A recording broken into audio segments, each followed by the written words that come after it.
Well, hello and welcome everyone to today's webinar, Reprotoxic Hazards at Work. My name is Jan Zbabkovic and I'm a chartered occupational hygienist with a passion for advancing the profession by creating and sharing educational content about all things occupational hygiene.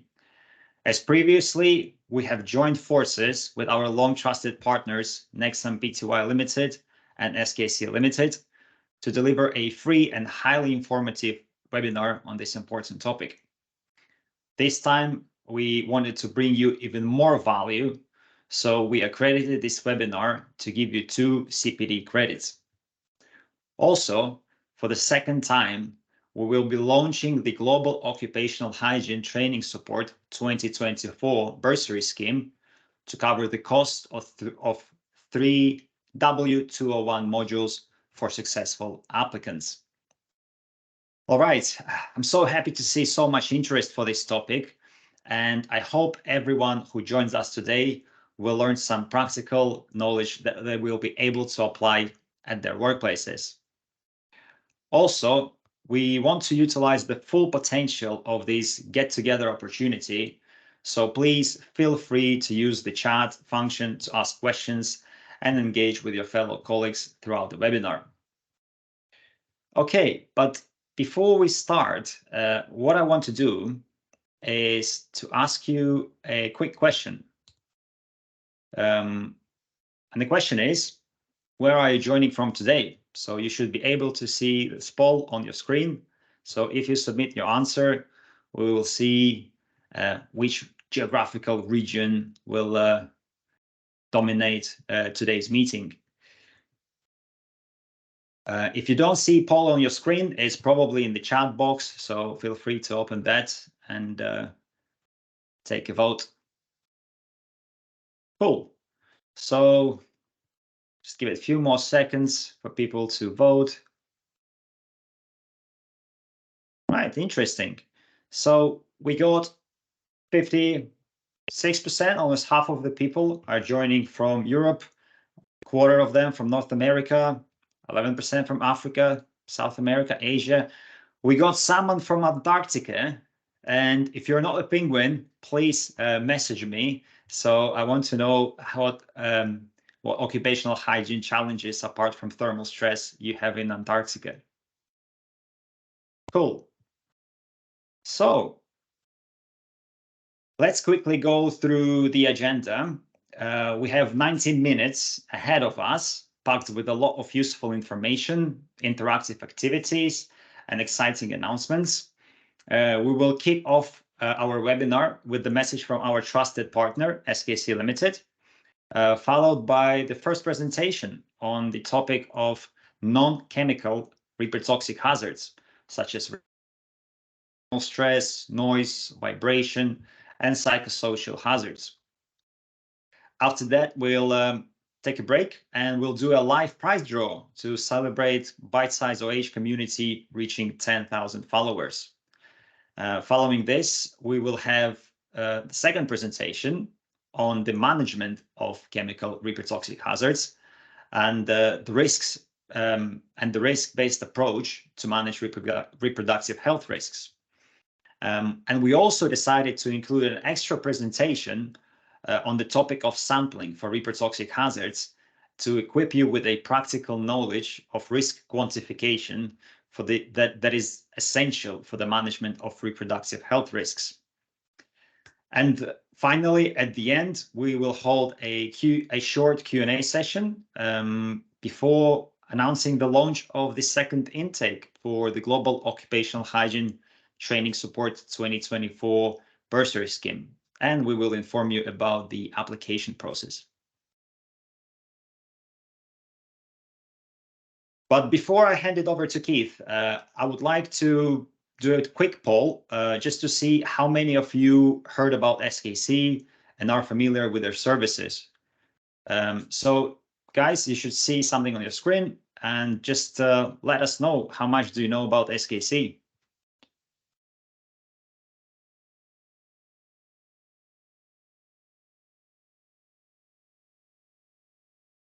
Okay, let's give it another 5-10 seconds to get responses.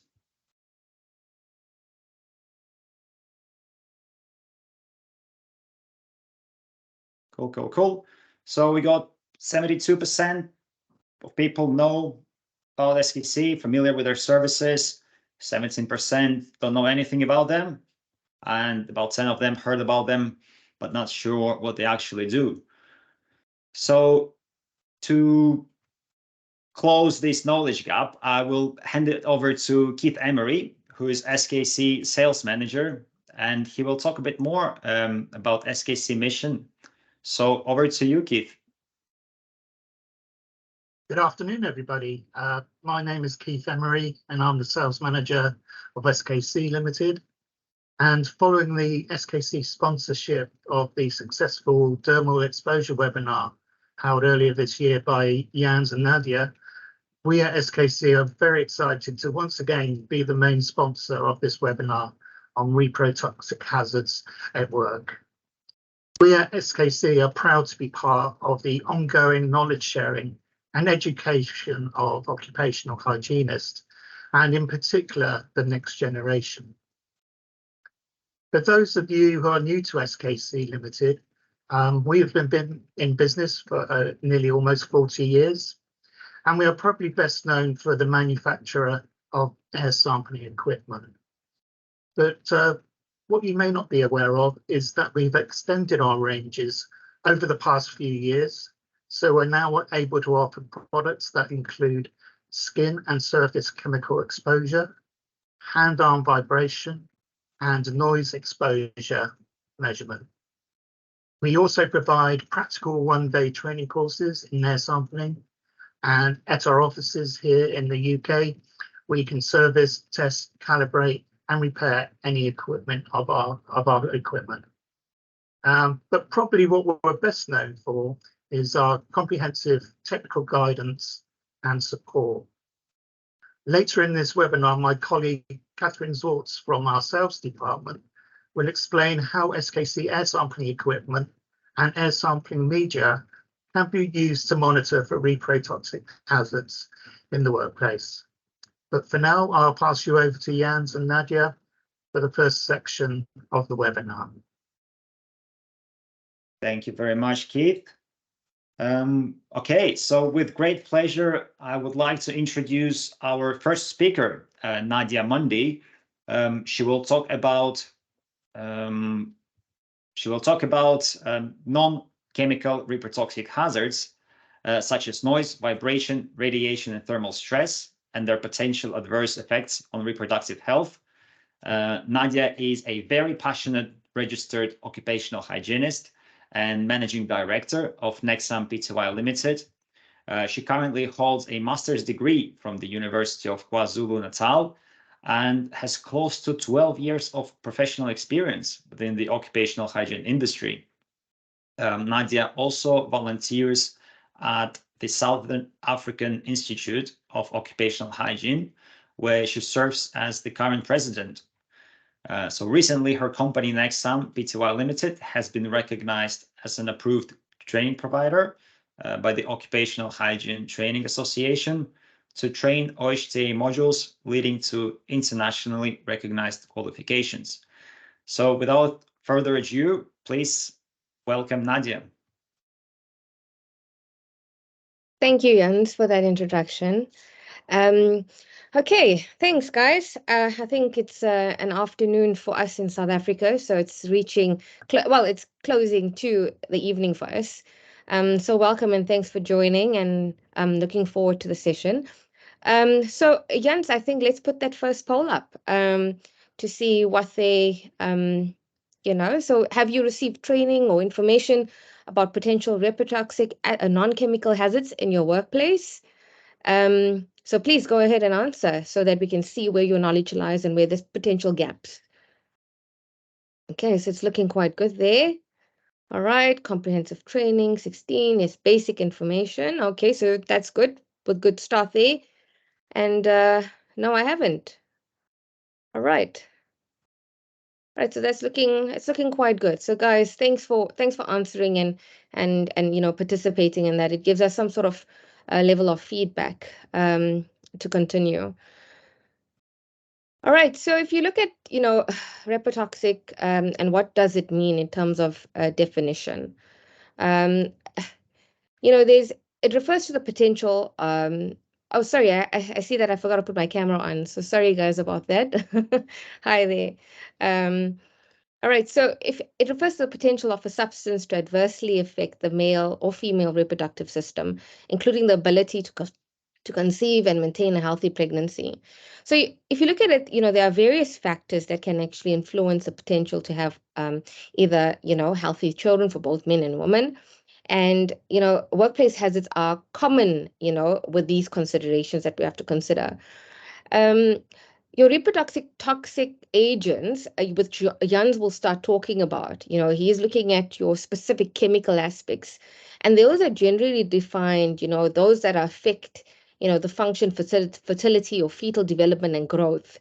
And, with non-chemical hazards that are reprotoxic, you look at your physical, you look at your environmental, you look at even aspects of, emotional factors, and also work, overworking, or even aspects of stress. So it is not uncommon for individuals, if you think about it, to overlook, their occupations as potential contributors to reproductive hazards and issues, because people are mostly not often aware of it. And you can see from the poll, in terms of training, some of us have, some of us don't know about it. We haven't received that aspect yet. So whether you contemplate, a parenthood or reproductive hazards, it's relevant at all times for both men and women. So it's not only for women. So we must understand those two concepts. And then you look at, the European Union's, the REACH, which is, your registration, evaluation, authorization, as well as for chemicals, they aim to protect human health. And they have something called the CMR classification. For those of you who haven't come across this or discovered this as yet, you'll actually, this would be your chance for Googling, eh? Okay, so you look at, things that are referred to as carcinogenic. Okay, it looks at aspects that are either substances or mixtures, if inhaled, they're ingested or absorbed through the skin. And if you joined our previous webinar, we spoke about, dermal absorption. Again, how these cause cancer or increase the incidence of cancer. Mutagenic as well refers to substances or mixtures which, if inhaled, ingested, or absorbed through the skin, may produce increase of frequency or of hereditary genetic abnormalities. And then, the aspect of reprotoxic, which is somewhat like hazy to most people, and we often see it's being ignored in, your hygiene surveys, refers to substances or mixtures which, if inhaled, ingested, or absorbed through the skin, may produce or increase the incidence of non-heritable adverse effects on offspring or impair reproductive functions. Okay, so those are very important concepts for you to take note of. All right. Okay, and then, this is quite a nice, when I did these slides, I said, to understand the aspect and, the relevance in society today, we need to understand why it's important to discuss this. So if you look at, large numbers of people are being affected by infertility in their lifetime, okay, and this is a report that was actually reported and published by WHO. So, you look at my point, hazards remain an important cause of morbidity and mortality worldwide. 17.5% of adult populations, roughly, which means 1 in 6 worldwide, experience infertility. Okay. You look at the rates are comparable for high, middle, and low income countries, indicating that this is a major health challenge globally. All right. And according to, one of the articles I read with Harvard School from the Harvard School of Public Health, women who reported, for instance, lifting heavy loads at work had 8.8% fewer total eggs. Okay, and 14.1% fewer mature eggs compared with women who reported never lifting or moving heavy objects at work. So that's quite serious. The researchers also found that men who reported often lifting or moving heavy objects at work had 46% higher sperm concentration and 44% higher total sperm count compared to those with less physical jobs. Okay, so if you look at that, it's quite contradictory with the both results there. Hey, so men who reported more physical activity at work they said that it actually had higher levels of, the male sex hormone, which is testosterone, okay, and whereas females, they have the hormone of estrogen. Okay, so some people remember, the aspects of the biology class, when we speak about males and female hormones, remember they found in both sexes, okay, but in different amounts and for different purposes. So that is why, when we deal with things, or when we deal with occupational risks and hazards, we must understand that, it's based on the individual as well. We need to address those aspects. So 7% of newborns are of low birth weight. Okay, that's a reported fact. 5% of newborns are premature. Okay, that is born before 37 weeks. And undetermined number suffer from developmental or functional problems as well. So those are, very interesting things that you actually should keep in the back of your mind, and maybe, address aspects as things, you see coming across in your occupations, or, if anything that you do, or you see someone doing it, it's something for you to address with your OMP. Okay, all right. So if you look at the next point, okay, just like other occupational risk and other occupational hazards, there are adverse outcomes. And this generally relates to aspects of, the dose-response relationship here. And it's the chemical and or physical properties of an agent of concern is what we look at, and the dose to which an individual is exposed and the timing of that exposure. So if you look at it, this is the association when increasing levels of exposure are associated with either an increasing or decreasing risk of the outcome, okay? And you can see that little, the cocktail effect, that little picture there that I've put through. So dose-response relationships can, affect significantly both men and women over time. Okay, for example, if you at the time to respond when examining the relationship of exposure to an outcome can be influenced by a latent period between exposure and the outcome. So let's keep that in mind as well when we're discussing this. Okay. Okay, and guys, I've done biology, I think maybe, I'm not going to tell you how old I am, but it'll indicate from what I'm going to say now, maybe 20, 25 years ago. So, I'm not going to give you a full biology lesson, but it's something for you to understand. Your reproductive health encompasses the well-being of the male and female reproductive systems throughout all stages of life. Okay, so I've put this diagram there, and you can actually go and Google it if you want to. So you've got human reproductive systems, male organs, and female organs. Okay. And these systems, both these systems comprise of organs, okay, and they also look at organs as well as hormone-producing glands, okay, that play a vital role, okay. The ovaries, for instance, are in the females, and the testicles in the males serve as reproductive organs, and they're known as, both gonads, and they're responsible for sustaining the health of, those specific reproductive systems. So additionally, these, organs functions as glands by generating and releasing aspects of specifics of hormones. So if you look at the female reproductive system, okay, it consists of a pair of ovaries, your uterus, your cervix, the vagina, that's all located in sort of your pelvic region. These parts, and they function together to support the process of ovulation, very important, fertilization, pregnancy, and childbirth. And that's what we are concerned with the aspects of reprotoxic agents, right? When a woman reaches puberty, her body begins to start experiencing specific cyclical processes, and it starts preparing her for possible pregnancy. Okay, and this is almost like sort of mediated by hormones and hormone releases. Okay, and this is the aspect where the female sort of undergoes the menstrual cycle. Okay, so in the ovary you've got various eggs. Okay, and I think the eggs, they mature usually when one is released, and one of the ovaries is almost, it transports through to the fallopian tube. And a fun fact about this is that women, they generally they're born with all the eggs, okay? And approximately, I think they said it's about 500,000 eggs that women are actually born with. And about 500 of these will mature and be released and become available for fertilization throughout the reproductive lifetime. Okay, so when you're exposed to specific hazards and risks, be it chemical, physical, psychosocial, whatever, okay, of what we're discussing, these will all impact on the aspects of fertilization, ovulation, and pregnancy. And it's things that we actually can sort of intuitively control. Okay. Um, the male reproductive system, if you look at it, it consists of a pair of testes, your glands and external genitalia.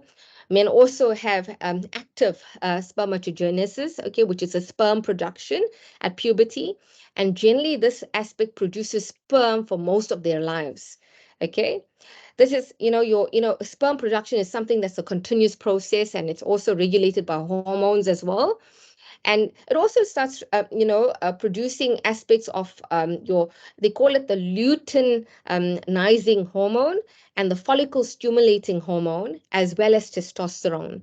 The sperm also originate from something that's called germ cells, and they also start producing the sperm. And you'll see that this is also affected by various aspects of activities related to work. All right, so hopefully that's enough of a bio lesson. Okay, that's as far as I will go with this. So when we look at, your reproductive disorders, okay, if you look at, women on one side and males on the other side, you've got, early or delayed puberty, endometriosis, inadequate breast milk supply, infertility or reduced fertility, menstrual issues, polycystic ovary syndrome, pregnancy complications, uterine fibroids. And if you look at the male sides, you've got impotence or erectile dysfunction, reduced sperm count, even quality.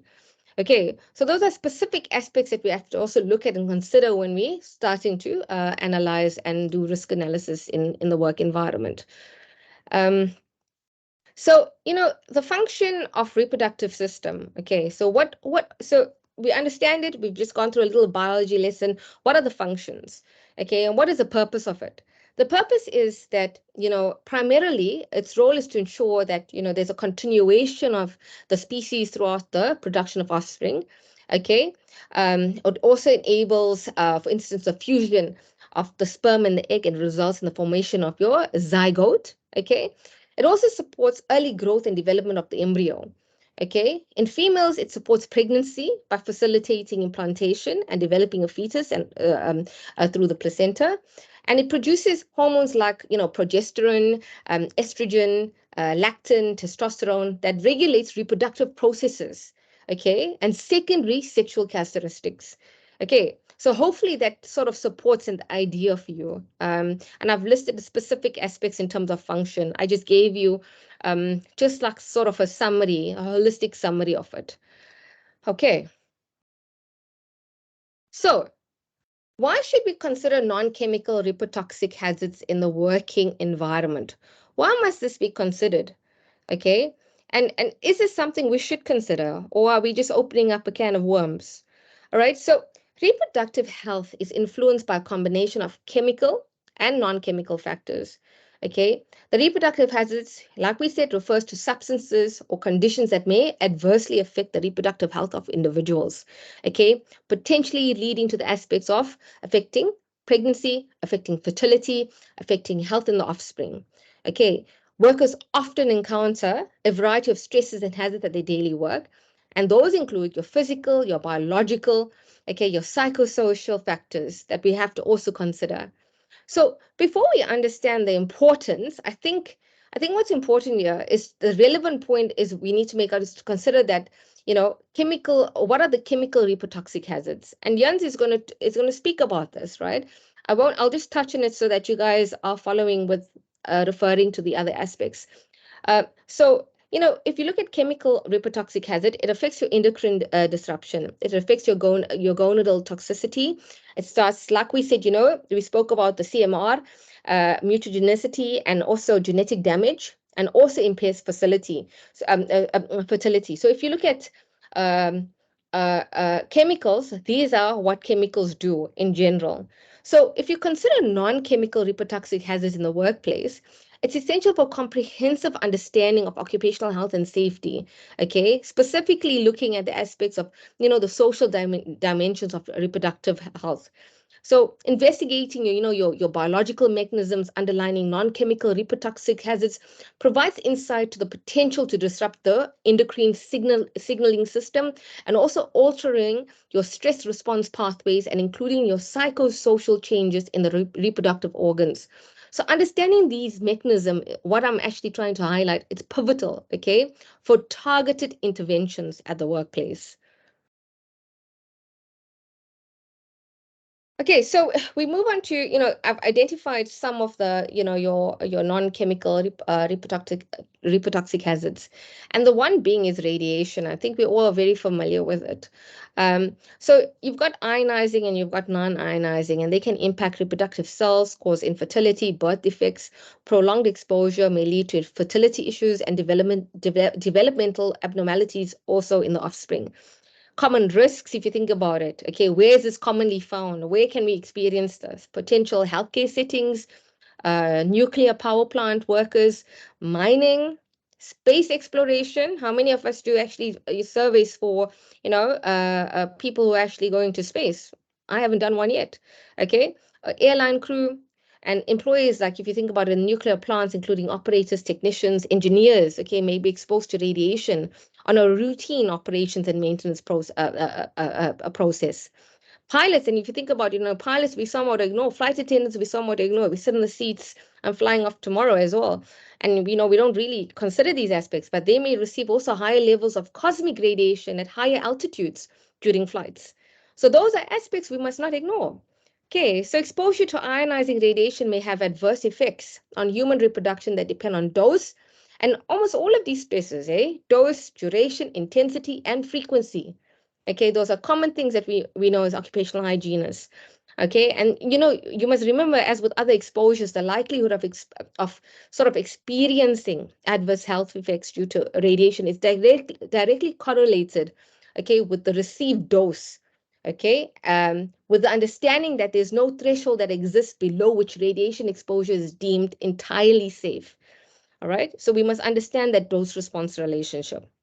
I've also listed, male and female and how it affects them, your ovarian function, menstrual cycle disruption for females, pregnancy complications, genetic effects on the offspring. Okay, if you look at the male section, okay, specifically, your sperm production, your sperm quality, and hormonal changes. And I've given you nice little, depictions there in terms of identifying, how this actually can affect individuals in the workplace.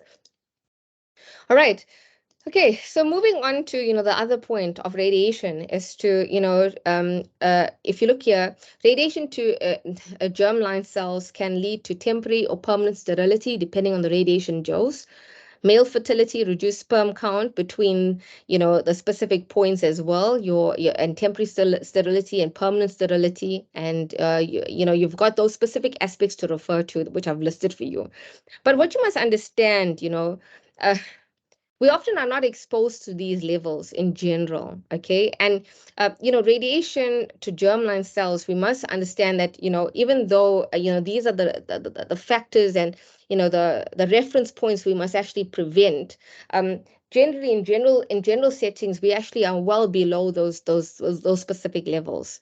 So if you look at specific stereotypes, and I put like the mutation there, the little slide of the mutation, in the realm of, science fiction and fantastical narratives often depict, your mutations resulting from bizarre anomalies or bestowing special powers, etc., when you're exposed to radiation. However, the reality of mutations induced of radiation, it differs remarkably from, your imaginative, your scenarios here. So you need to sort of acknowledge those aspects. Workers can be exposed to radiation in various ways. Okay, everyone is exposed to low levels of radiation every day from what is known as background radiation. So we do know that. I mean, we utilize our cell phones. I'm speaking to you through the, my laptop. We're exposed to, background radiation, and it's constantly present in the environment. So we must not ignore that. It's just those settings, where people are, your radiographers or, your pilots or, the guys that are doing these, these hectic missions, like, going into space, etc. They're actually exposed to higher levels, and that's what we must actually protect against. Okay, so that's the main point there. Okay, and then, I saw this fitting because most often, in terms of cases, when I go and look at sites, I often come across where, the pregnant woman is somewhat it's not ignored, it's just that there's insufficient information in terms of how you can protect someone that's pregnant. So there's three fundamentals of radiation safety. You've got time, distance, and shielding, and I've put that on on the slide there as well. And then you've got your radiation outfit to protect people that are actually in very hectic or hazardous environments. So you've got, your lead apron. Specifically, I've seen these aspects being used and controls in, radiography environments, pregnancy tailored apron, lead apron specifically for the individual. Also curtains, lead curtains can actually protect individuals as well. Movable shields as well that can be used. Also, your a specific monitor that can actually be attached to the stomach to actually monitor the levels of radiation. So those are aspects, in terms of real-time monitoring you can actually adopt as well to protect people.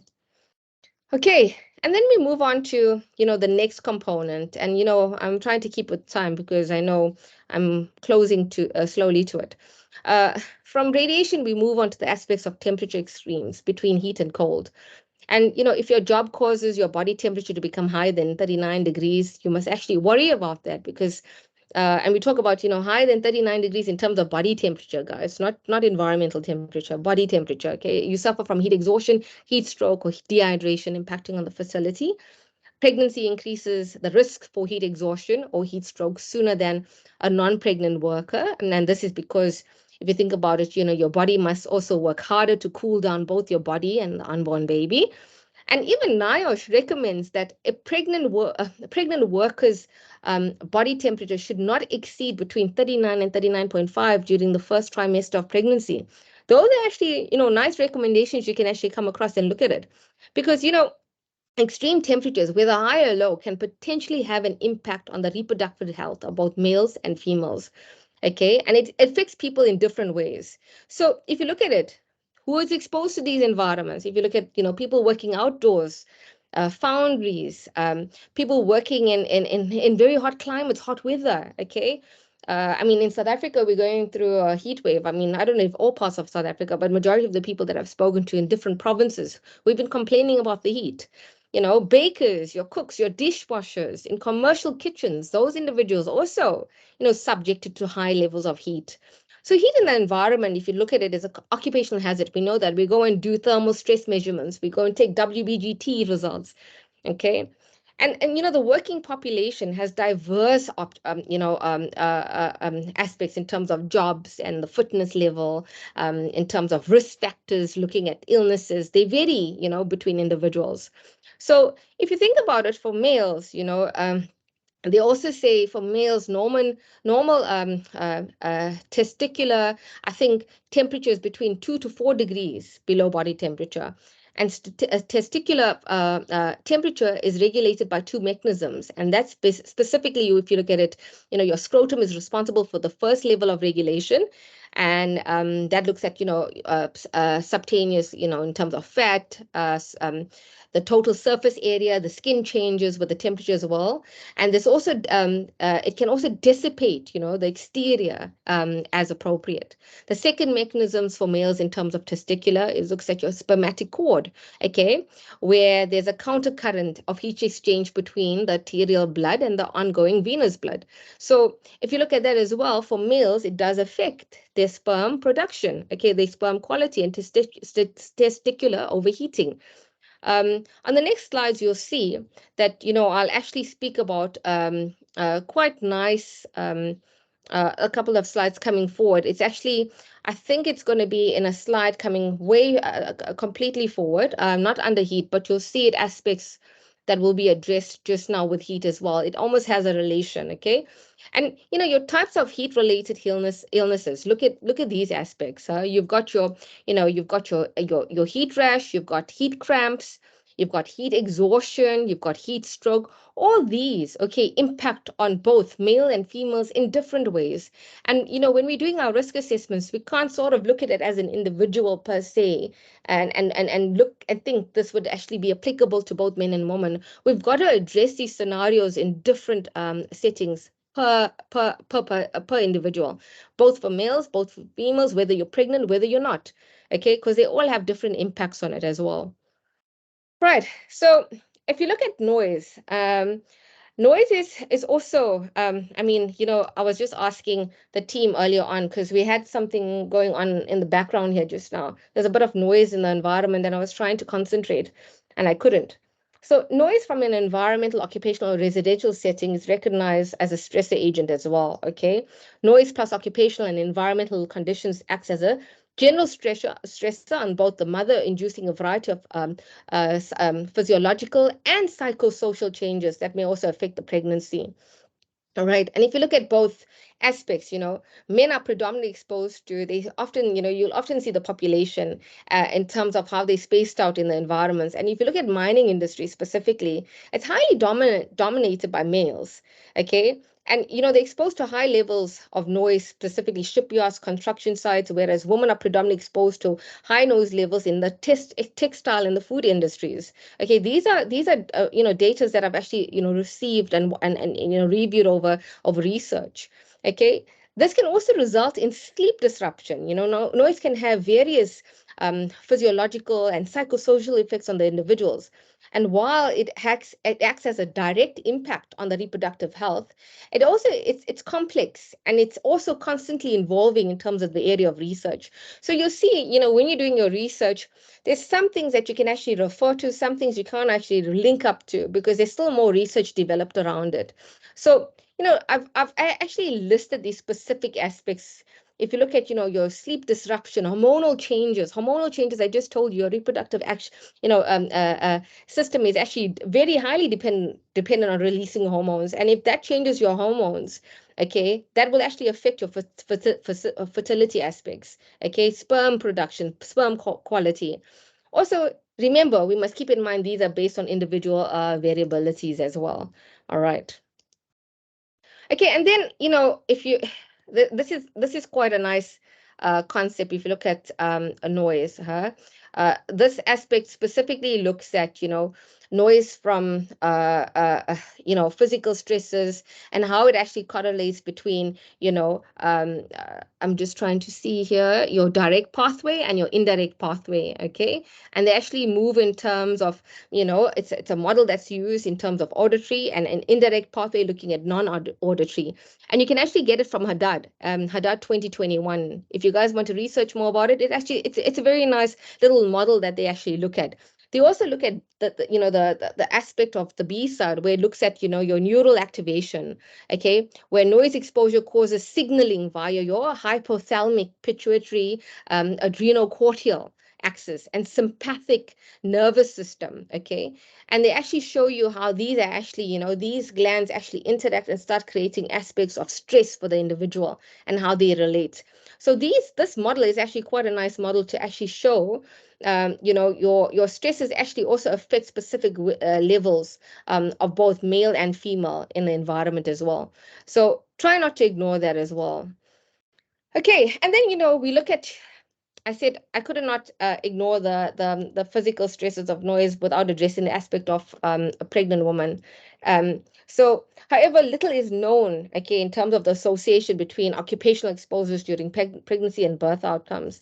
So, if you look at the pregnancy, noise exposure is a stressor specifically that activates or creates changes in your endocrine system, okay, through your hypothalamus pituitary adrenal gland, your axis, and it leads to increased levels of stress hormones, elevated blood pressure, as well as increased heart rate. Okay, residential traffic noise as well, exposure and occupational exposure noise have been identified as specific risk factors for cardiovascular diseases as well. All right. And when you look at this and what it does to, the pregnant woman and the unborn child, okay, specifically in terms of research, I mean, I've looked at various articles. They say that it actually reduces birth weight. It actually reduces the length of the pregnancy as well, and also starts creating an influence for individual factors. Like for specifically, if you're doing as a mother, if you're engaging in smoking habits, or you've got parity, or you've got mothers with a specific BMI issue, or other various socioeconomic factors are often also trigger this aspect in terms of a stress onto the unborn child. So remember, with occupational exposure, we can't only deal with occupational exposure at the workplace. There's also we don't work 24 hours. We actually work for 8 hours in a day, and then we actually go home and also exposed to additional aspects. So that lifestyle, those lifestyle factors must not be ignored. They must be considered. Okay. And then, this was quite a nice one when I looked at it, because it looks at, how it actually affects males. And remember, this specifically shows, your hypothalamic, okay, your testicular axis in males, okay, and they look at specifically your HPG axis, which is primarily responsible for regulating reproductive activity, okay, and the release of ovarian hormones in animals and also humans. And during stress, your hypothalamic adrenal axis is activated. The glucocorticoid secretion also increases, and by this it increases and circulates testosterone levels are decreased specifically via this aspect. And when you have your testosterone being decreased in this sort of action, you'll start seeing that your sperm quality reduces, your sperm production reduces, and you see that in terms of affecting fertility. All right, so this is quite a nice concept to actually look at in terms of how noise also impacts on males. So more so, in terms of production. Okay, and then I actually also said to you in the beginning, I gave you a food for thought discussion. If you look at ergonomics specifically, and ergonomics is quite a nice one. We spoke about how ergonomics can actually increase testosterone for males, and how it can actually impact on the females when they're actually lifting and picking up heavy lifting. So poorly designed workstations can create stress, thereby altering your behavior, which can in turn induce changes in cognitive function and overall performance. Physical overexertion, irregular working hours, and heavy lifting are associated with increased risk of spontaneous abortion among pregnant women. Lifting heavy weights greater than 10 kgs during pregnancy shifts, okay, shifts the center of gravity forward, affecting the balance. Okay, we might not take these into consideration. You almost see, I see pregnant women daily, in working environments, but they can actually cause falling, a risk of falling potential, depends on if they consistently lifting heavy items. High levels of physical activity during pregnancy increases the demand for oxygen, reducing fetal nutrition supply, and putting stress on the endocrine system as well. And you look at both male and female, menstrual cycle disruption for females, fertility, pelvic floor dysfunction. Look at males, scroll temperature changes, hormonal changes, sperm quality, and varicocele development. Okay, so you'll see we'll speak about all these terminologies a little bit later in the other sections. I don't want to continue because I can see that I'm slightly moving over my time, but it's good. And then I couldn't not include this for you guys. I think it's something nice you should actually look at in terms of ergonomics for pregnancy. And it's something you should actually adopt into your work practices. So these are recommended weight limits for lifting at work during pregnancy. And I think this is something that you mustn't ignore, because remember, physical activities aren't a cause of concern. The fact is that, if you've got exercise, or you've got these specific aspects of, placing conditions onto specific individuals under specific conditions, this could result in a risk, because it can place a worker at a risk. So that's what you must look at. So the aspects of, high physical demands, like those, specifically in terms of, palletizing tasks or moving boxes, okay, changes in pregnant women's hormones impact on ligaments as well. I mean, a lot of people speak about it. When you're pregnant, you go through a whole lot of different body changes and requirements. Changes in hormones impacting specific your changes in body size, your body weight, or impact of balance specifically as well. And also physical demands of work can be linked with menstrual disorders as well that may reduce fertility. So guys, please, look at this. It's quite a nice diagram that's presented by a CDC, and I think it's something you can actually adopt in your work practices. And then I said to you, please remember that we were coming to this from the thermal section, because I didn't want to repeat my section myself twice. So, you've got aspects here with high temperatures in the scrotum, and you guys are going to look at my next slide and you'll be like, oh gosh, I sit like this and do this every day when I'm working on the bed and stuff. But if you look here, even, testicular hypothermia, also called testicular heat stress, is a term that refers to abnormal, high levels of heat and body temperatures. And this can affect, the number of spermatozoa, alteration of sperm mortality, alteration of sperm morphology, and increased sperm fragmentation. Okay, these are specific aspects that can actually affect your reproductive health. And, the cause is normally, if you look at it, associated with certain factors like prolonged driving, guys. So if you've got, people actually doing driving vehicles for long hours, on the road, sedentary work, poor posture, and certain clothing as well. So if you're using specific types of clothing, when we spoke about, thermal earlier on, and you also understand the idea of what causes thermal stress. We also spoke about, we didn't really touch on it because it's just too much of information to push in. But, the CLO factor. A CLO factor can actually increase body temperature. So, think about aspects like that. When you're dealing with specifics like that, think about how does it affect reproduction.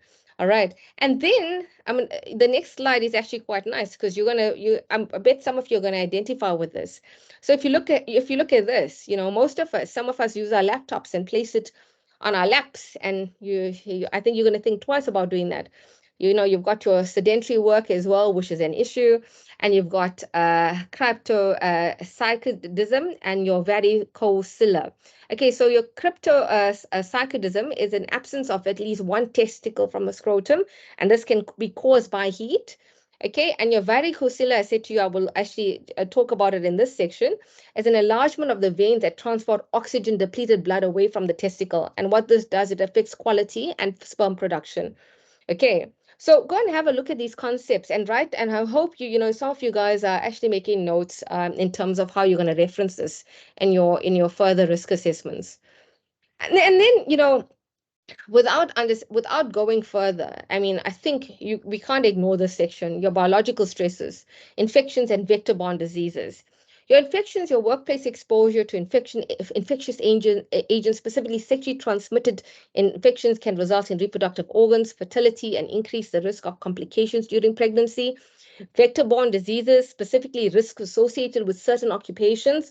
Okay, and if you think about it, what are some of those occupations? Some of those occupations are, for instance, agriculture, forestry, construction, landscaping, even, your healthcare settings. Those are occupations where this can't be ignored. This is, the one time I went to site, and we were actually I wasn't handling, I was doing my risk assessment, and a sample came into the environment, and the individual forgot to do his checks and opened up the sample, and we all had to be indoors and enclosed for that specific period, because it was actually a very highly infectious contaminant inside that little vial.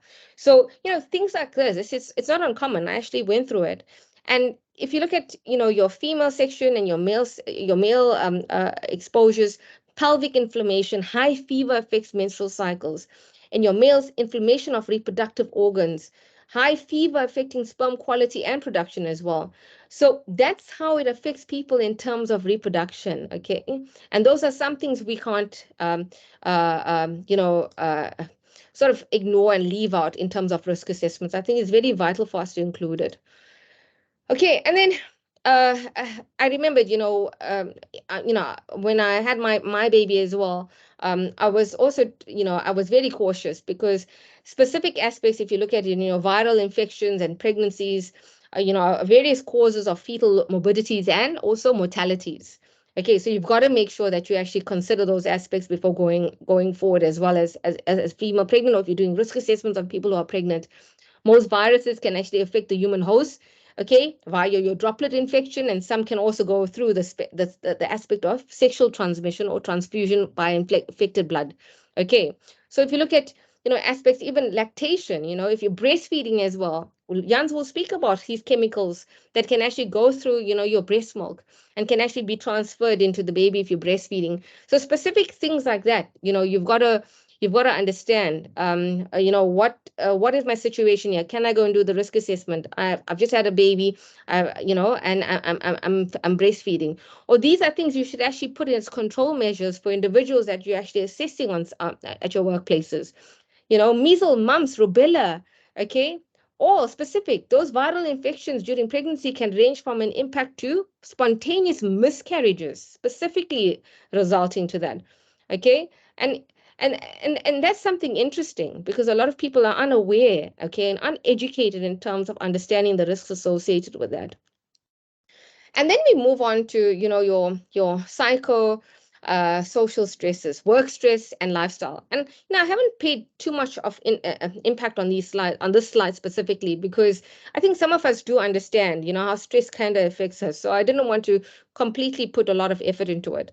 But work related stress, high pressure work environments impacting reproductive health, lifestyle choices, smoking, alcohol, drug use amongst workers, long working hours as well impact on stress levels and overall well-being, as well as shift work in terms of disrupting your circadian rhythms and its effects on reproductive health. We do a lot of fatigue assessments as a consultancy.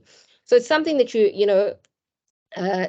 looks at the aspects of how people actually can't go back to their normal rhythm of sleeping. Okay, and this affects their quality as well of work as well as their health, more specifically. In women, menstrual irregularities, your ovulation issues, fertility issues.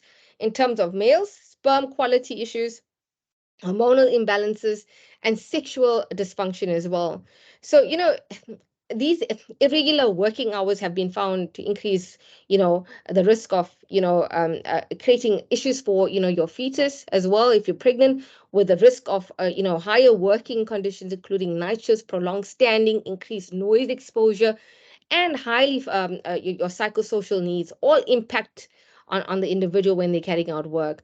So, guys, I hope you've taken note from that specifically, and you've marked down these specific risks associated with non-chemical reprotoxic hazards, and hopefully you go into the world now with a new view, new insight, new risk assessments to achieve.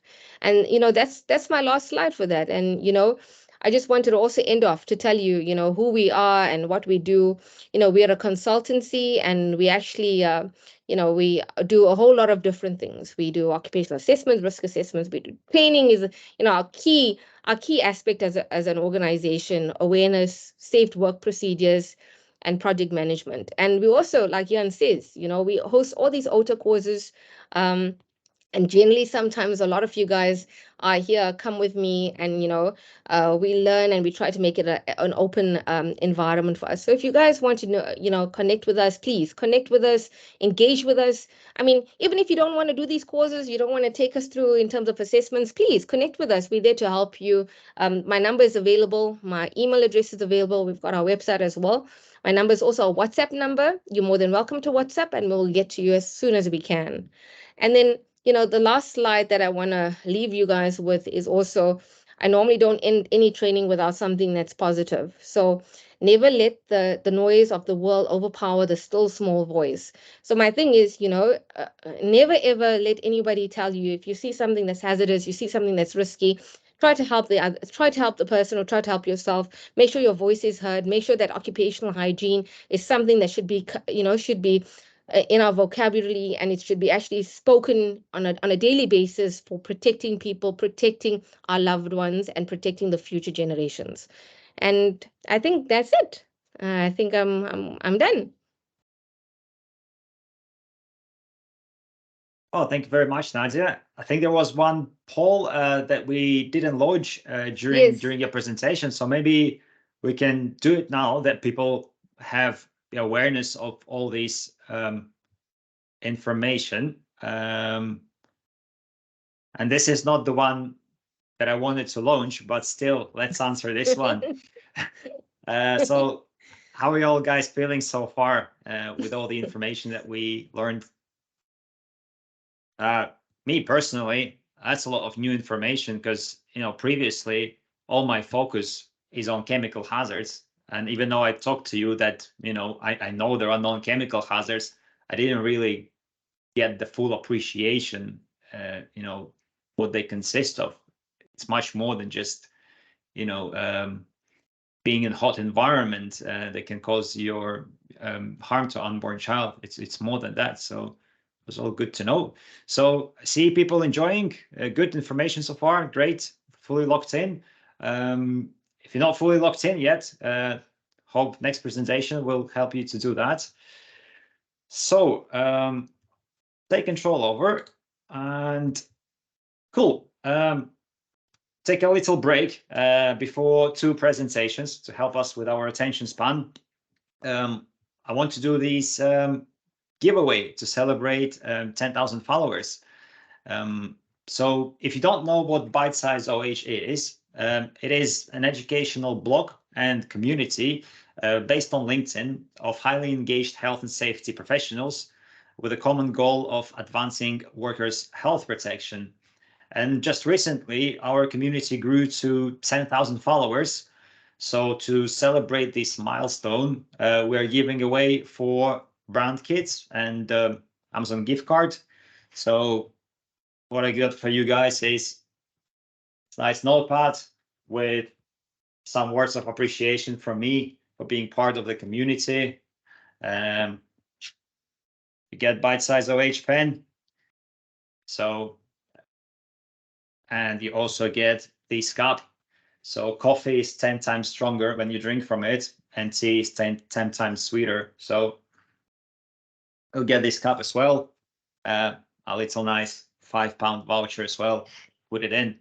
So what we're gonna do, we're gonna do a live prize draw.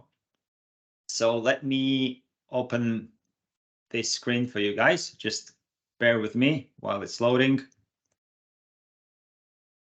And cool. I hope everyone can see that. So we have 4 winners to draw, and let's start with the first one. So we had 164 entrants. So the first winner is Jason Porras. Jason, congratulations. You get the brand kit. Let's pick the second winner.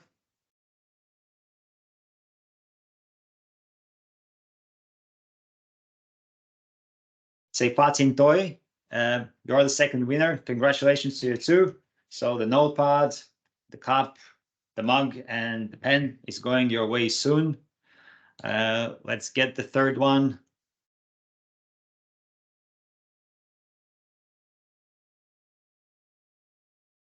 Right, Chris Stratfield, you are the winner as well. So we'll get brand kit across to you.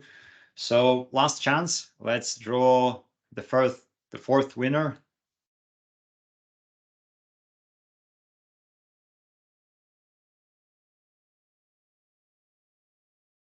Brian Hanlon, congratulations, you're the 4th winner. So you get the kit as well.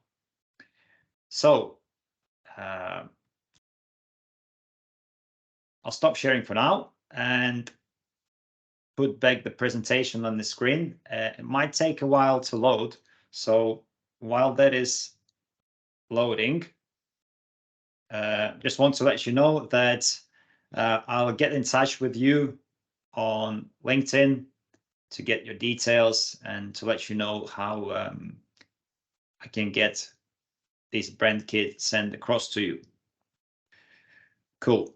So just give us a few minutes to load the presentation back, and I guess while we're waiting, we can do this poll that we didn't do while the presentation was loading, and it's about the question if you have personally experienced or observed situations in the workplace that could be linked to reprotoxic non-chemical hazards. So those hazards that Nadia described in her presentation.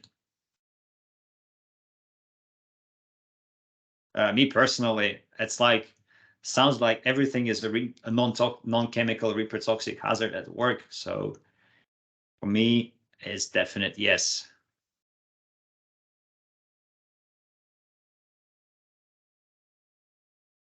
Cool. I just need to go through the slides and where we stopped.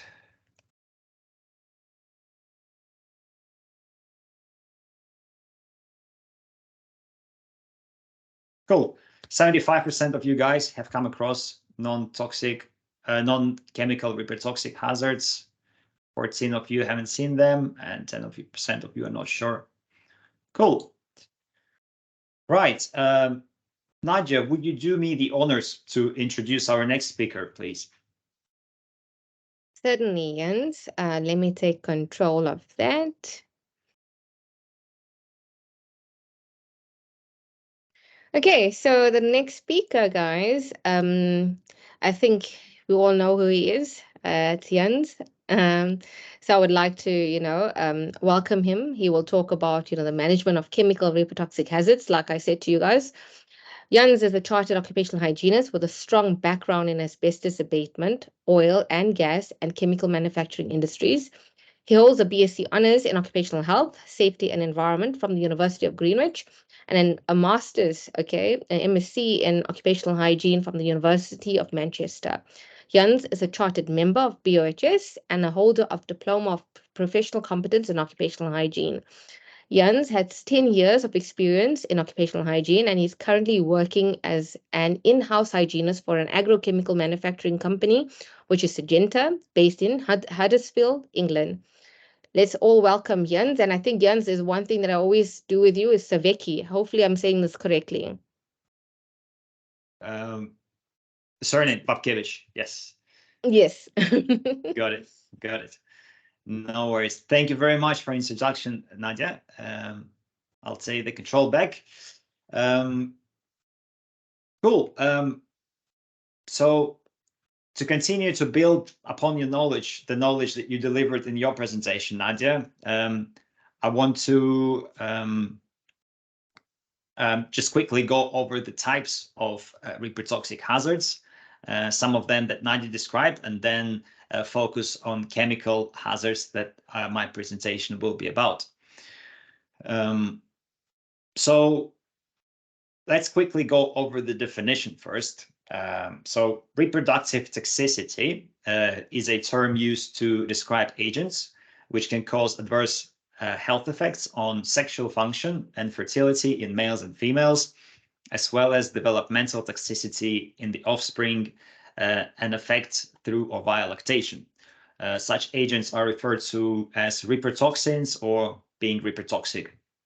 So reprotoxins can be biological, such as rubella virus, SARS-CoV-2, toxoplasmosis. They can also be physical, like Nadia described, such as noise exposure, vibration, thermal stress. And of course, reprotoxins can be chemical in nature, such as various volatile organic compounds, metals, pesticides, and pharmaceuticals. So today in my presentation, I will focus on the risk management for chemical reprotoxic hazards, since this is perhaps the most common form of reprotoxins at work, so it deserves a thorough examination. So let's think for a moment, why reprotoxic hazards present a problem and to a working population, and why do they present a serious risk? Why do we need to be worried about it?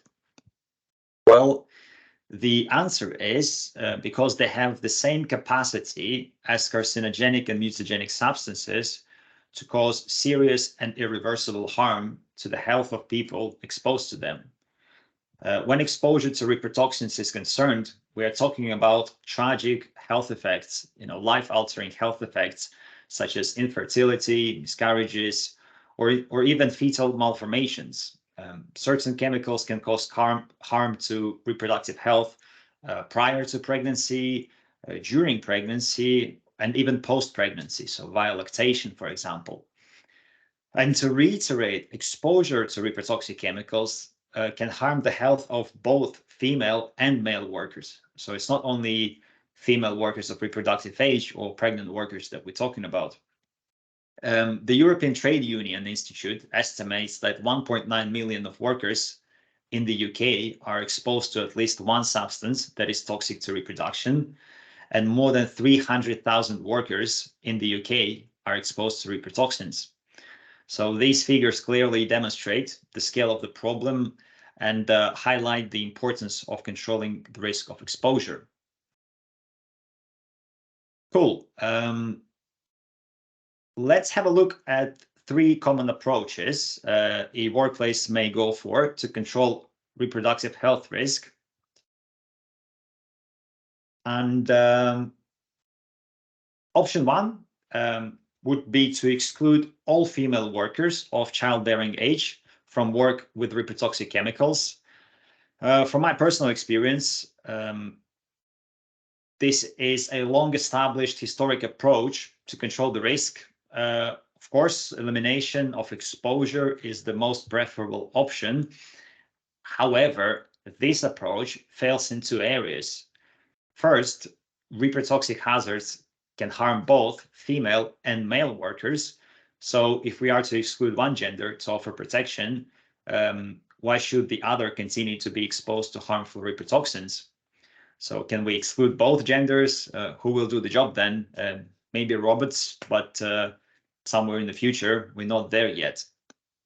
And the second area where this approach fails is that because of modern workplace demographics.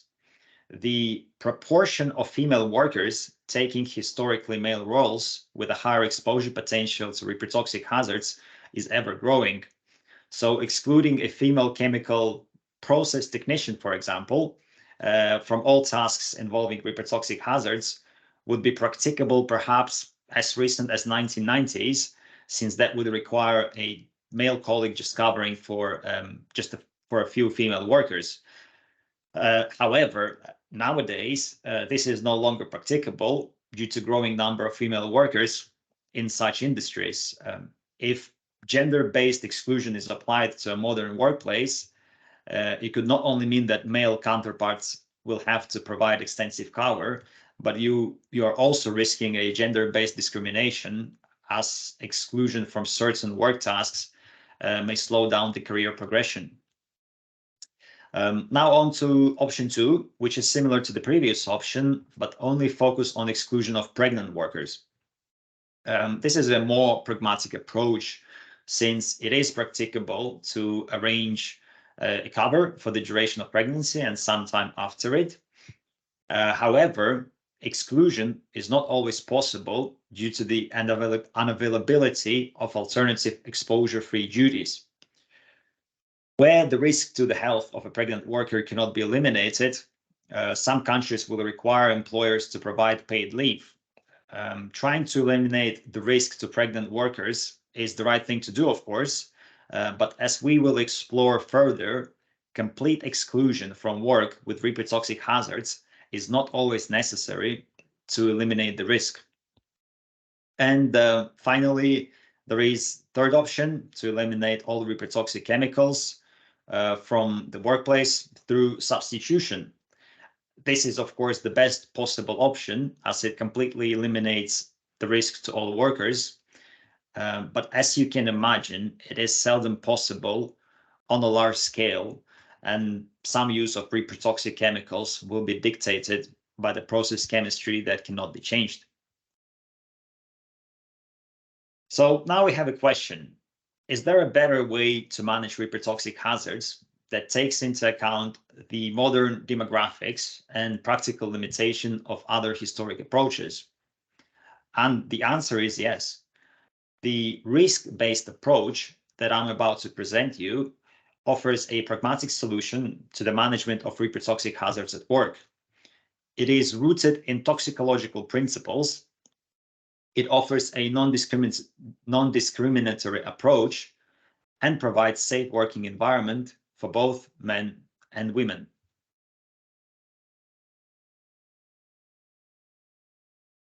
But first, we need to examine a fundamental toxicological concept of threshold.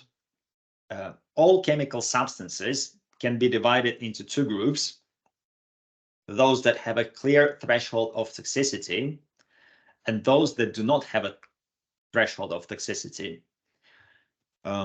Chemical agents that follow a threshold mode of action have an identifiable dose below which the adverse health effect will not occur. Knowing this threshold dose allows us to eliminate the risk of adverse health effects if we can control exposure below this level. On the other side, we have chemicals with non-threshold mode of action. For those chemicals, a safe dose level below which there will be no adverse health effect does not exist. Carcinogens and mutagens typically follow this non-threshold mode of action. And in this case, any exposure above zero increases the risk of adverse health effects to some extent. As such, for these substances, it is not possible to eliminate the risk, and instead we focus on reducing the exposure to a level where the likelihood of adverse health effect is deemed acceptable. Let's say, for example, 1 cancer case in 10,000 workers exposed. So let me ask you this, guys. Do you think the vast majority of reprotoxic hazards are threshold or non-threshold acting? So I'll pull up a poll on the screen. If you can let me know what you think, so we know where we are.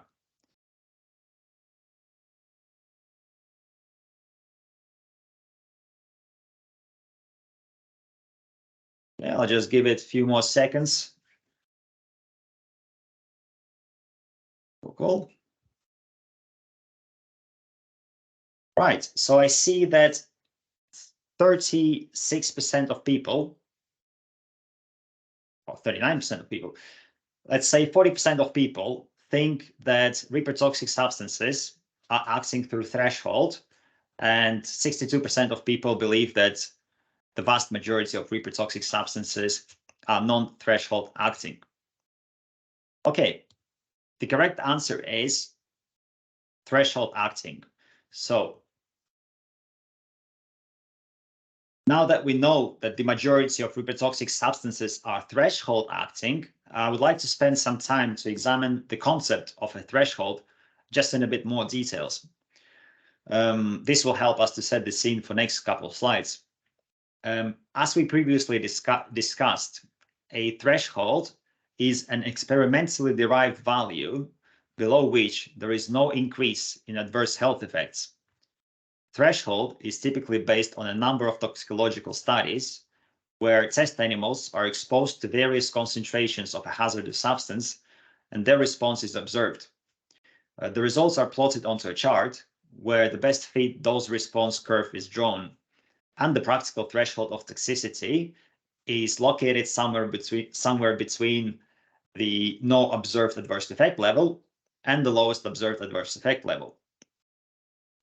This threshold dose is used as the point of departure to establish an occupational exposure limit designed to protect against these observed adverse health effects.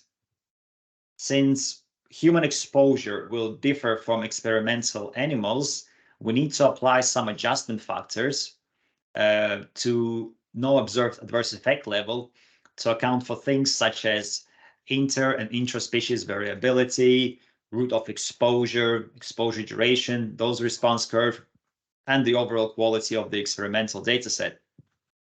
Once we apply these uncertainty factors or adjustment factors, we get the final value, which is always lower than the original threshold. And this value is what we know as occupational exposure limit. So back to the question now, how do we control the risk of exposure to threshold acting reprotoxins? Well, we do it by controlling the level of exposure below the threshold of toxicity. And this is best done by applying the hierarchy of controls. I think most of you guys are familiar with this concept, where elimination is the most preferable option to reduce exposure, followed by substitution, segregation, engineering controls, administrative controls, and PPE. Here on the screen, you see an expanded version of such hierarchy of controls applicable specifically to occupational hygiene. The principle remains the same. The most effective exposure control methods are those that rely least on user, and those that are most user dependent, such as PPE, have the lowest level of effectiveness. So now that we have covered the hierarchy of controls, we arrive to a very important concept. And this is the concept of the basis for exposure limit. Okay, so I need your full attention here. Yes, we do need to control exposure below the threshold of toxicity that is reflected in your occupational exposure limit.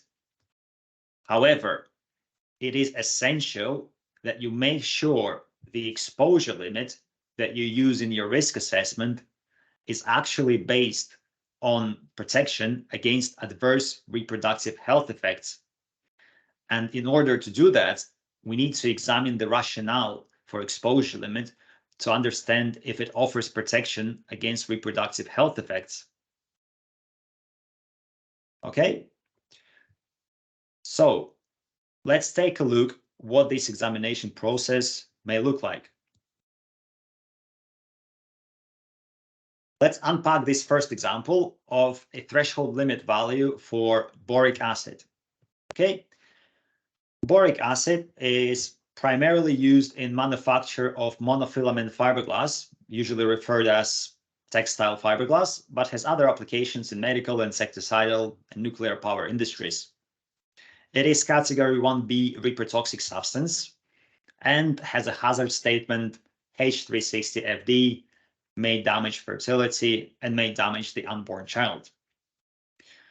So when I open the registration dossier on the European Chemical Agency database and look for the derived no effect level for long-term exposure via inhalation route, I see that the value sits at 8.3 milligrams per meter cubed, 8-hour time weighted average.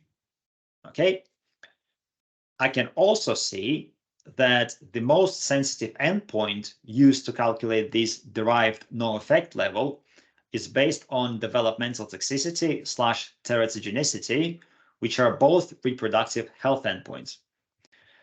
So now I want to cross-examine the ACGIH threshold limit value for boric acid against the derived no effect level from the chemical dossier of the European Chemical Agency. Here I can see that the 8-hour limit value is 2 milligrams per meter cubed, which is 4 times lower than the derived no effect level for reproductive toxicity. Why is that the case?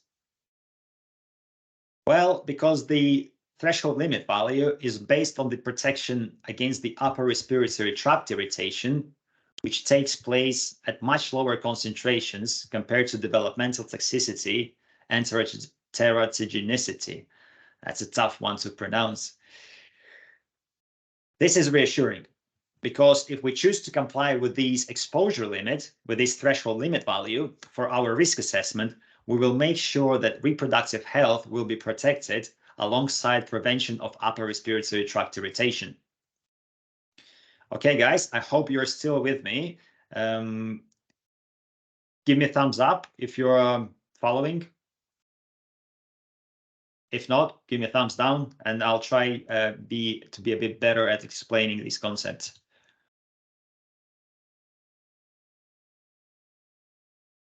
Cool. I think most of you guys are following. I see, yeah, everyone's thumbs up. Cool, cool, cool. We'll move on to the next example then. So what we got next?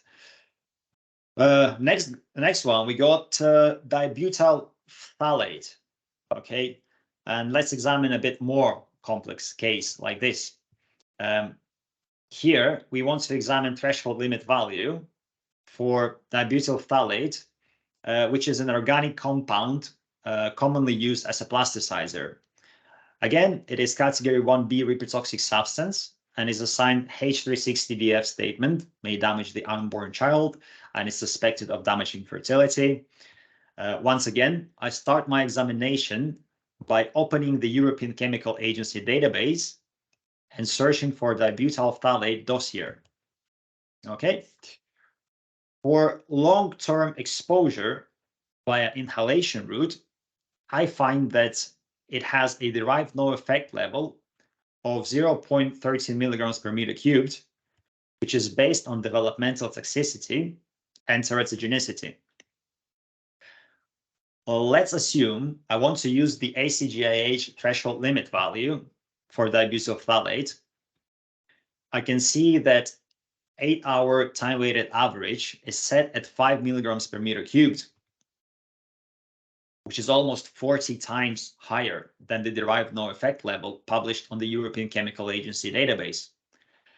So here I need to understand where this discrepancy is coming from and which limit is best suited for the risk assessment.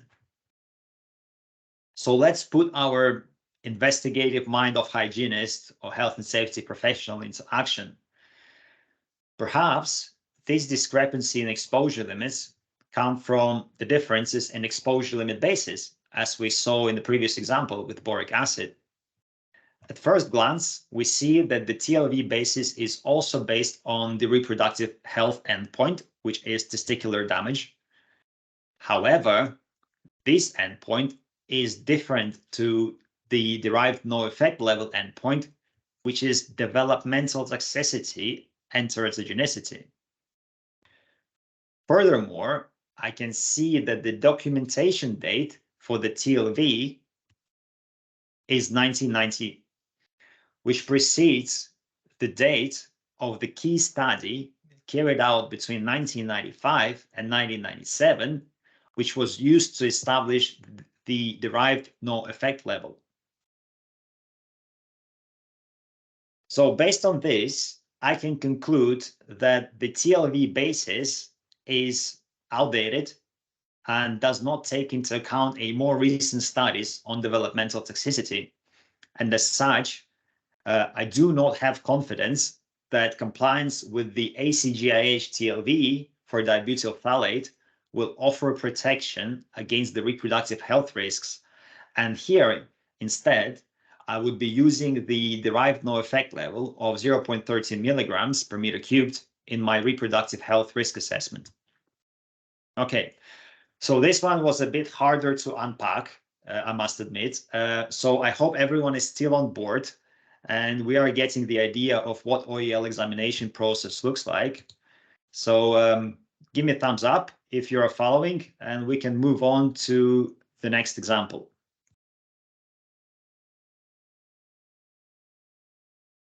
Cool.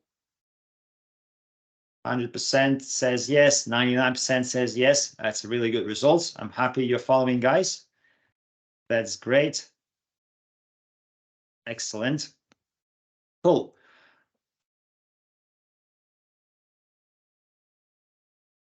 Okay, let's have a look at one more example before we move on. And this one will be where we need to use the full power of our curious mind. Okay, so we will examine the OEL basis for chloroform. And this example, and in this example, we are going to see to use the UK workless exposure limit.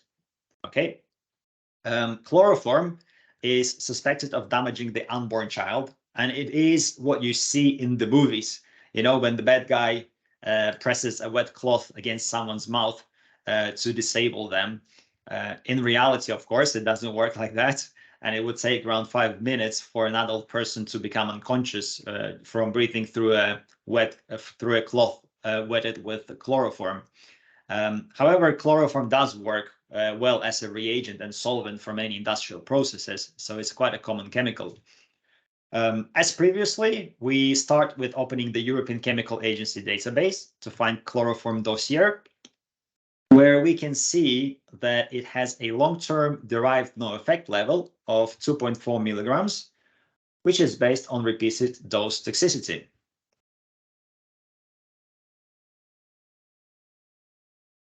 further examination reveals that the potential developmental effects were found to appear at concentrations higher than the no observed adverse effect concentrations for long-term systemic toxicity. And as such, the DNL of 2.5 milligrams per meter cubed will protect workers from the possible effects on reproduction alongside systemic toxicity. Now, when I compare that to the UK workplace exposure limit, I see that it is almost 4 times higher than the derived no effect limit value. So it's 9.9 milligrams versus 2.5 milligrams per meter cubed. So almost 4 times higher. So let's start investigating why this is the case and which exposure limit should be used in the risk assessment. Unfortunately, the UK workplace exposure limit booklet called EH40 does not provide the basis for their exposure limits, so we cannot determine why this chemical was assigned this particular value. Okay.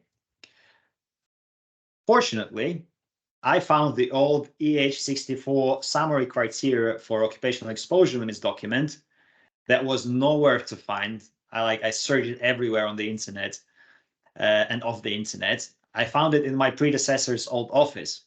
So this document provides a short summary for back then maximum exposure limits and occupational exposure standards that are now being transposed to workplace exposure limits. From this document, I can see that the workplace exposure limit for chloroform was based on the observed adverse effect level of 49 milligrams per meter cubed, which is virtually equivalent to the no observed adverse effect level of 50 milligrams per meter cubed for developmental toxicity referenced in studies used to establish the derived no effect level. So now, how come we have 2 different exposure limits that were derived from virtually the same no observed adverse effect level? Well, this is because different agencies use different uncertainty factors to derive an exposure limit. To calculate the derived no effect level, the overall uncertainty factor of 10 was used, while the UK HSE used the uncertainty factor of 5. So in this case, we have to exercise our professional judgment to decide whether we want to stick with the regulatory exposure limit, which is higher than the derived no effect level, knowing that it has the same point of departure, but a smaller uncertainty factor applied, or we want to play it safe and go with the lower derived no effect level for our risk assessment. Okay, so this was a tough one, again, I must admit, and indeed, don't worry if you are not entirely sure about this example. It took me a good few hours to get to the bottom of this, and you will have these slides available for review shortly after the webinar. Now that we discussed in great details what threshold acting reprotoxins are and how we can confidently choose a protective exposure limit, we can move on to non-threshold reprotoxins. When we talk about non-threshold acting reprotoxins, remember that I said when I asked you the question, what you think, how reprotoxic chemicals acting through which mechanism, I said the vast majority. So it is correct, the vast majority is acting through threshold, but there is that small portion of reprotoxic chemicals that are non-threshold acting. So when we talk about them, rather than strictly speaking, talking about strictly speaking non-threshold acting substances, we're talking about no practical threshold. Okay, no practical threshold means that in theory, okay, there is a dose below which adverse health effect will not take place. However, such a dose is so low, we're talking parts per million, per billion, parts per trillion even, that it's not possible to reliably establish it using current analytical techniques. As such, due to this limitation, we need to treat them similar to carcinogenic and mutagenic substances that have no threshold of adverse effect. Okay, so what are the examples of such reprotoxic substances? Well, the answer is endocrine disrupting chemicals. These are your no practical threshold reprotoxic substances that can affect reproductive health through disrupting hormonal balance. So Nadia did touch on it, your hormones such as follicle stimulating hormone, testosterone, luteinizing hormone, estrogen, prolactin, all these hormones that regulate sexual function. So very low dose exposure to endocrine disruptors can harm human health. Fetuses and young babies are especially sensitive to exposure to endocrine disruptors. Interestingly, the dose-response relationship is not quite linear, which means the damage can take place at exposure at very low levels or very high levels, but not necessarily at the intermediate levels. Endocrine disruptors may act jointly and cumulatively, or even synergistically,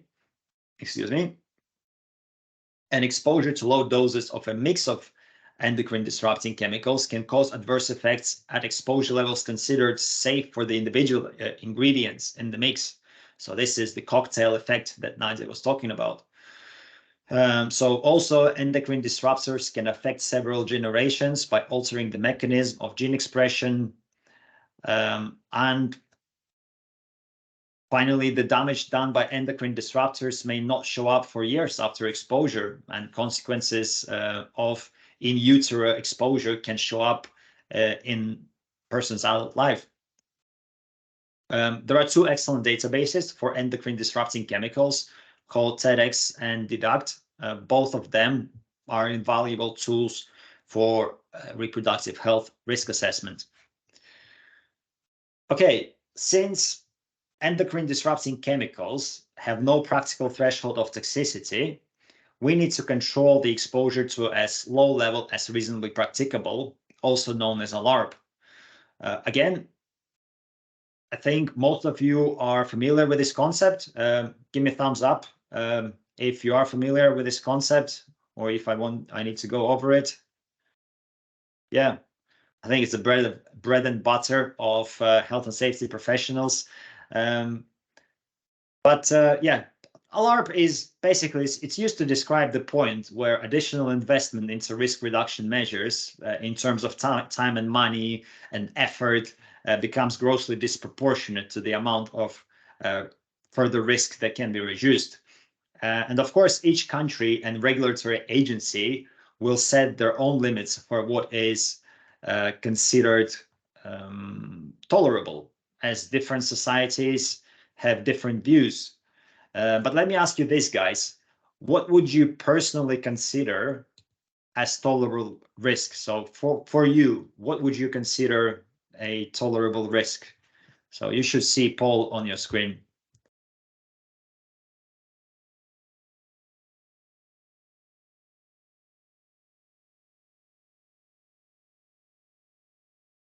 Right, let's give it a couple seconds. Right, we have some people who answered 1 in 100. These are probably people who are involved in extreme sports. That's a very high odds of something bad happening. Will probably not take that risk. Myself, I picked 1 in a million. I'm a very risk-averse person. 1 in a million is probably a chance of winning a lottery, so it's pretty good chance to stay alive, I guess. So I'll pick 1 in a million. But yeah, I see like many people agree with me. 42% say 1 in a million, 26% say 1 in 10 and in 100,000. 17% 1 in 10,000, and then we have 15% who believe the value should be less than that. Cool. Interesting. So some of you are not far away from this estimate. In the UK, it's generally accepted that 1 in 1,000 per year likelihood of fatality is acceptable. So as such, tolerable 1 in 1,000 for working population is acceptable, and 1 in a million for public is acceptable. So tolerable risk is defined somewhere between these two regions. Okay, now that we learned all this useful background information, we are ready to understand the risk-based approach to managing chemical reprotoxic hazards at work. It is a circular process consisting of 5 key stages.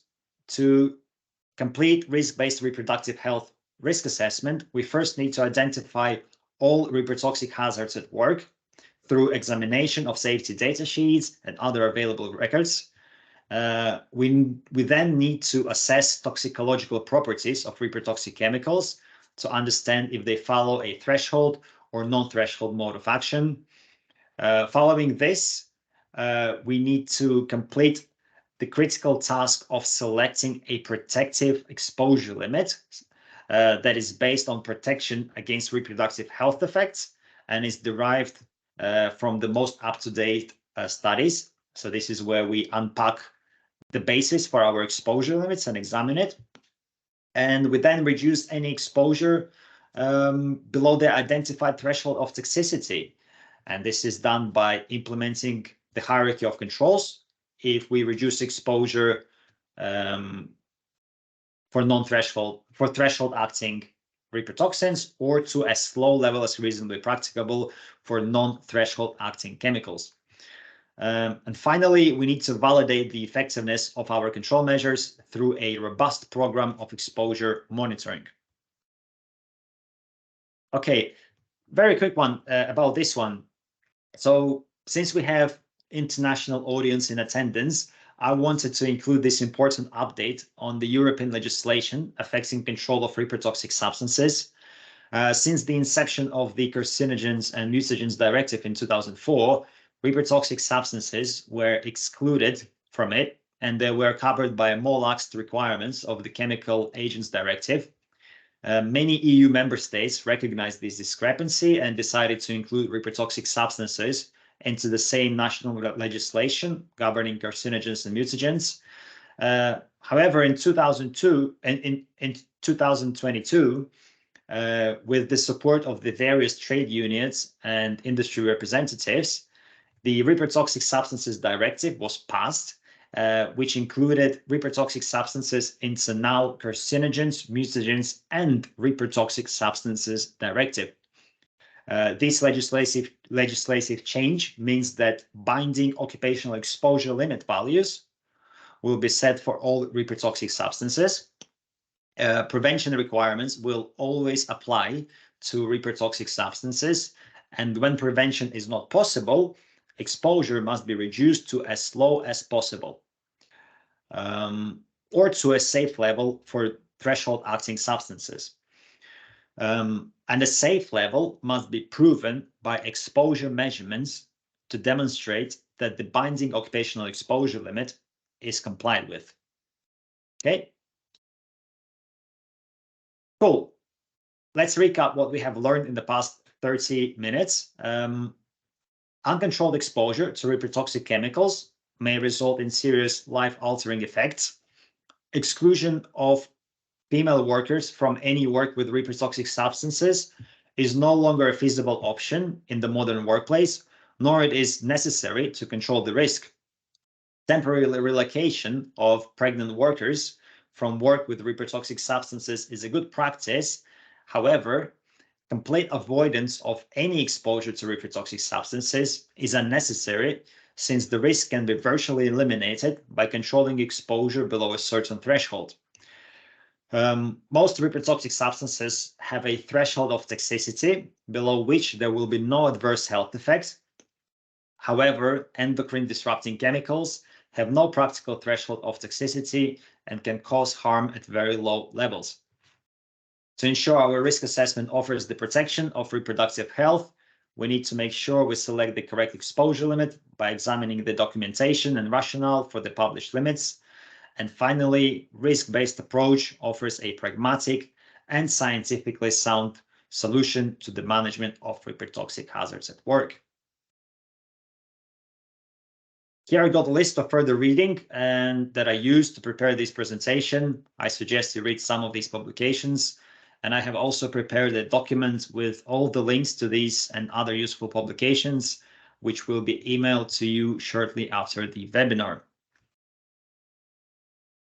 And this takes me to the end of my presentation. I hope you found it practical and informative so that you can apply what you learned to your place of work. If you're not entirely sure about some of the concepts we discussed here, please feel free to message me on LinkedIn. For those who may not be aware, I run a LinkedIn educational blog and community called Bite Size OH, where every Tuesday I post high quality content like you see on your screen about all things occupational hygiene. So as you previously learned, we now actually have almost 11,000 members, and every week we engage in professional discussions and exchange of opinions. So if you're still not part of this community, I welcome you to join by scanning the QR code on the screen or simply searching hashtag BiteSizeOH. I'm looking forward to see you joining. And as well as I want you to become the part of the Bite Size OH community, I want to invite you to work together. Bite Size OH is now an approved training provider, which means I can offer custom CPD accredited training packages on any occupational hygiene topic. The training package can be specifically tailored to your company needs, and it will fulfill the formal requirements of the continuous professional development of your workforce. And of course, as well as creating educational content, I'm still a practicing chartered occupational hygienist, which means I can solve complex health and safety issues your workplace may face. So if you have any challenges that keep you up at night, I would be keen to hear about them to see how I can help you. So you can always contact me on bitesizeoh@gmail.com or just message me on LinkedIn. Excellent. That is all from me for now. Thank you very much for listening. And I would like to introduce our bonus speaker, Catherine Swartz. Catherine is a technical sales specialist from SKC Limited. And in her short presentation, she will talk about sampling for reprotoxic hazards. So without further ado, please welcome Catherine.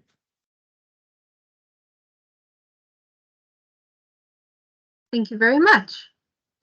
So I will be speaking very briefly about sampling for reprotoxic hazards. When sampling for any chemical hazard, there are 4 routes of entry. Hazards can gain entry into the body through injection.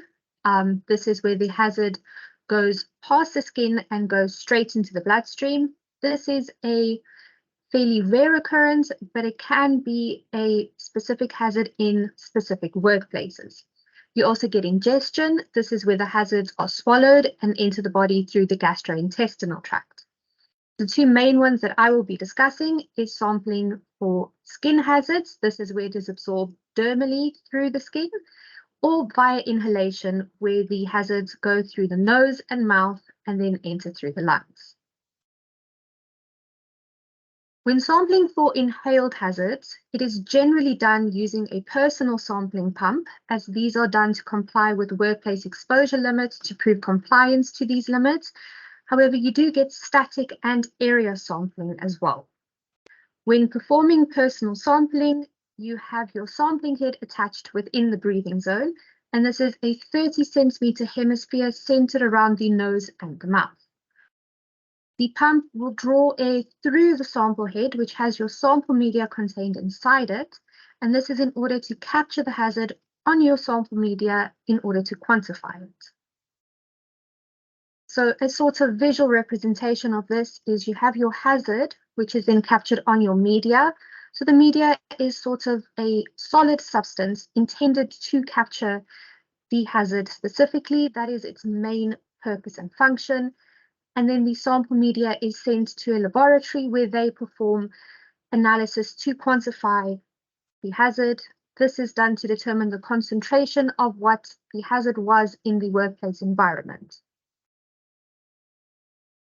There are various types of sampling media, but the main ones that I'll be covering are sorbent tubes and filters. These are used for air sampling, and then various types of surface sampling.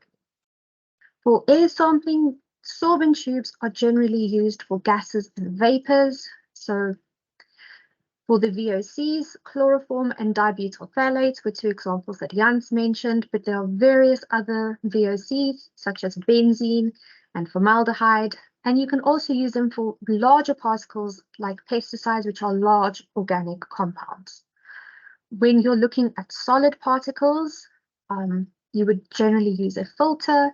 So you can use it to sample for metal dust, such as lead, arsenic, many other metal dusts, or dusts used from processes. So bisphenol A or BPA dusts, or any other dusts that are generated through manual processing. A sort of a niche field that filters can also be used for is bioaerosol sampling. So Nadia mentioned that there are some viruses and bacteria such as the rubella virus that has reprotoxic effects, and you do get filters that can sample for these. With surface sampling, it is a very versatile sample media. It can sample for a wide variety of things. So you can use them for organic compounds, metal dusts, and even biological hazards. So looking a bit closer at the sorbent tubes, there is a wide variety available, and the choice of sorbent tube is very dependent on the hazard that you are sampling for. End of the day, you are looking to capture the hazard in the air, so your choice of sorbent tube is dependent on what is present in the environment where you are sampling. Typically, your sorbent tube will have two beds, so such as the one here, where there are two sorbent beds. You have the main sorbent bed, which is the larger one, and you have a backup sorbent bed. The main sorbent bed will capture the bulk of the chemical hazard that is present in the environment, and the backup bed is simply there for the laboratory to determine when the main bed is saturated, and they will simply mention this because it may mean that the concentration that they provide is unreliable, and they can provide some guidance on what to do should this happen. There are also separators that are present between the beds. So you can see it with this one there. The separators are the darker color. In this one, it is the lighter color. You get various different types of separators, same as you get different types of sorbent.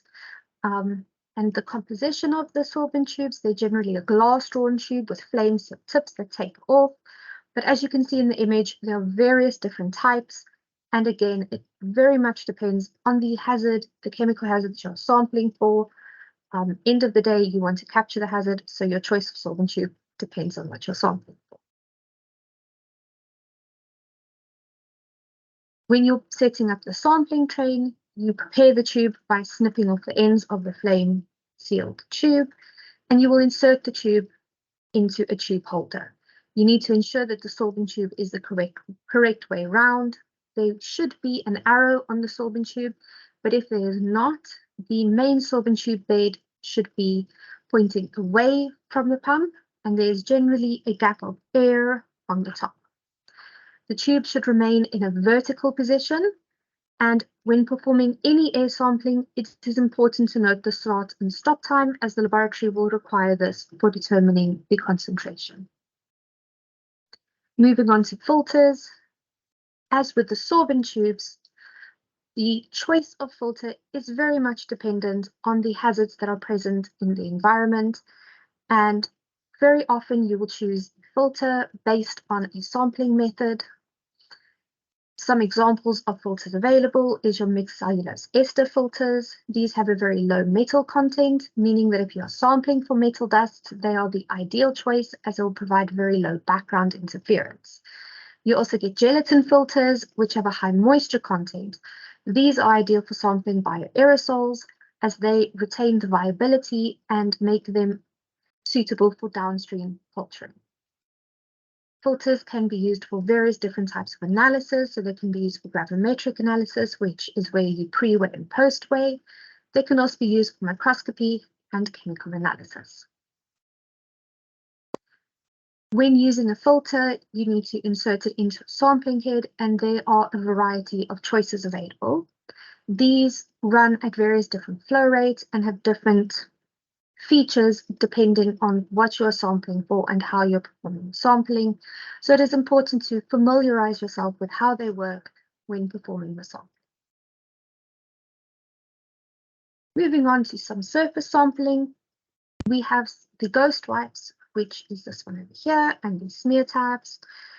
These can be used for sampling metals. These have been validated for the metals, so they can be used for sampling to prove compliance. And these are simply wet before performing the sampling, and they are sent off to a laboratory. You also get the surface swabs, which are sterile and are ideal for doing biological contamination sampling.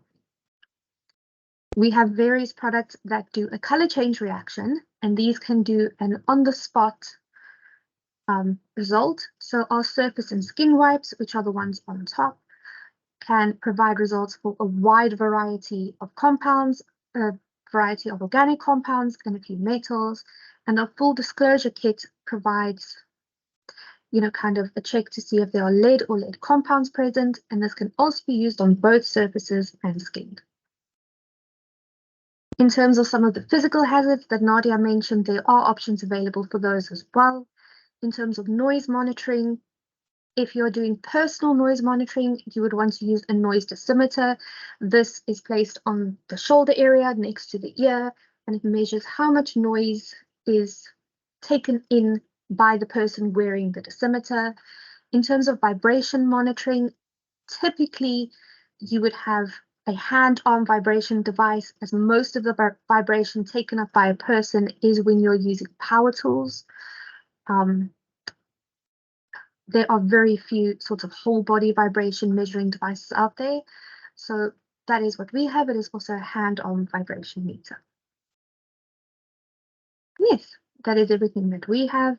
You are more than welcome to contact us if you have any questions about air sampling or you want to know more about how to sample for equipment.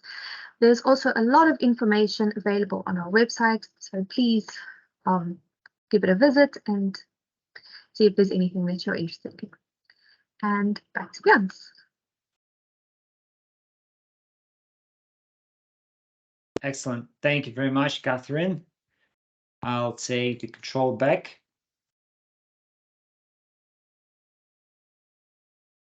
Cool. Right, so now that the educational part of this webinar is over, we would like to present you this QR code so that you can instantly scan and download your personalized certificate of attendance. Don't forget that this webinar is CPD accredited, so you can claim 2 CPD credits to fulfill the requirements of your professional membership association.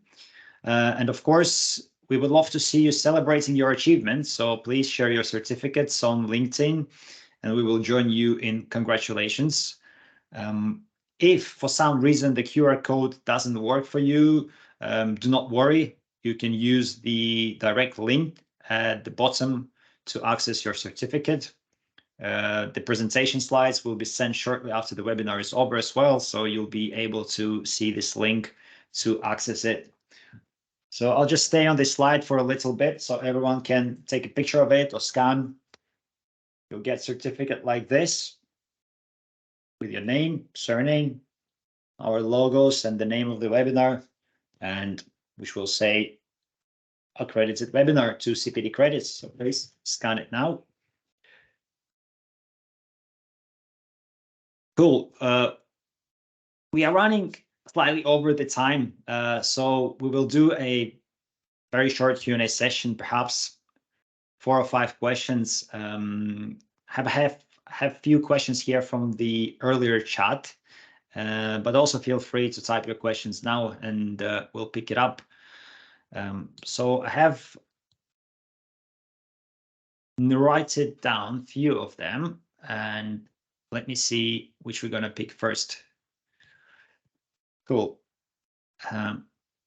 Maybe one for you, Nadia, because you were talking about non-chemical reprotoxic hazards.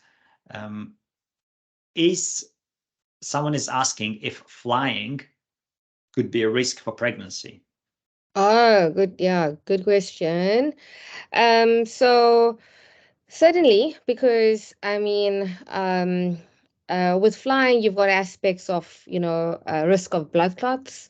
Because if you're flying for long durations, even if you travel, guys, even in a vehicle, and it's long periods specifically with inactivity, it leads to the aspect of almost sedentary work, right? So long flights can increase blood clots, from what I know, basic understanding as well. And that could actually, it's very important that, when you have aspects of that, you need to make sure that you hydrate a lot. Also, flying, I mentioned radiation.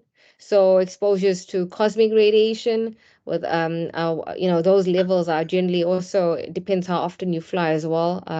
Those are, risks, basic risks that you can actually look for. Well, you should actually try to, prevent. So, yeah. Cool. Good stuff. Have next question here. And it's if there are regulatory uncertainty factors that toxicologists have to follow. I'm not toxicology expert at all, but there are guidances, especially for derived no effect levels. They're actually all derived following the prescribed methodology, and it is one of the document for the methodology and description of uncertainty factors is actually one of the documents that will be included in the out to you. So yeah, short answer is yes, there is prescribed uncertainty factors. Jens, I also think there was one as well. I don't know how much time. I know we're running. I think I used up all the time. I apologize. No worries at all. So I think there was one question where they asked something along core temperature specifically. Why is it so high for recommended max? Surely at 39.5, there's severe risk of injury. Also, you would have seen in the slides that I've indicated over 39 degrees, you'll actually, you risk heat stroke, etc., etc. So definitely yes, but with with temperatures higher than that, there's more risk for first trimester individuals for pregnancy specifically. So you're looking at some articles I've read. I think there was heart defects. I think lots of aspects of miscarriage that I read about, and I think also a cleft lip that came off from that as well. So I think those are aspects that we must consider. So I think they say that's the maximum that you should worry about, but you shouldn't reach to that level. You shouldn't get it to that level. You should always try to maintain well below, right?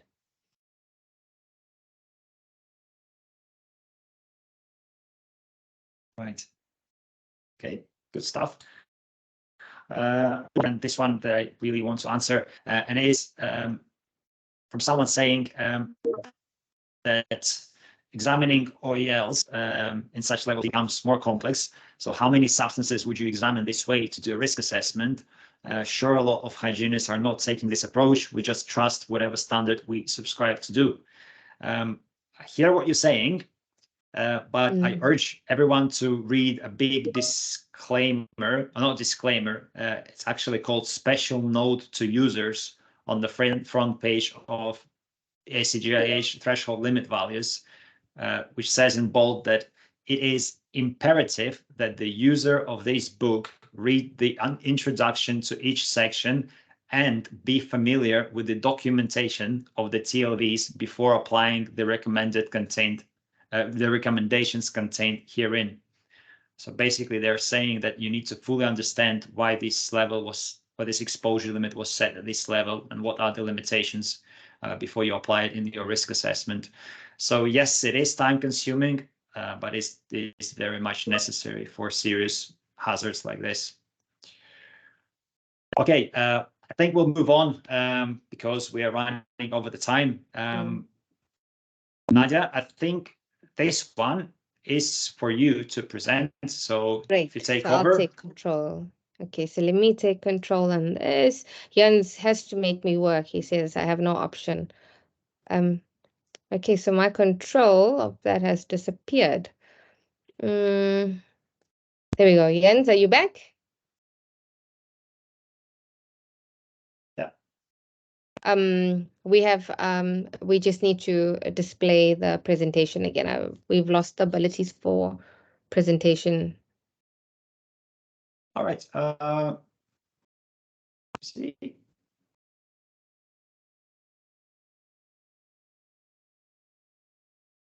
Great. Thanks, Jens. Okay, so we've got the Global Hygiene Training Support 2024, and that's that's what we give back to to everyone. And doing these trainings, I mean, SKC, Jens, and myself aren't getting paid. We're actually doing it from the goodness of our individual beings. So we're actually very, very happy to do this. The 3 bursaries to award. So we've got 3 bursaries on the line, guys, to award you guys. And if you like me, hopefully you have no choice but to go through with the modules with me.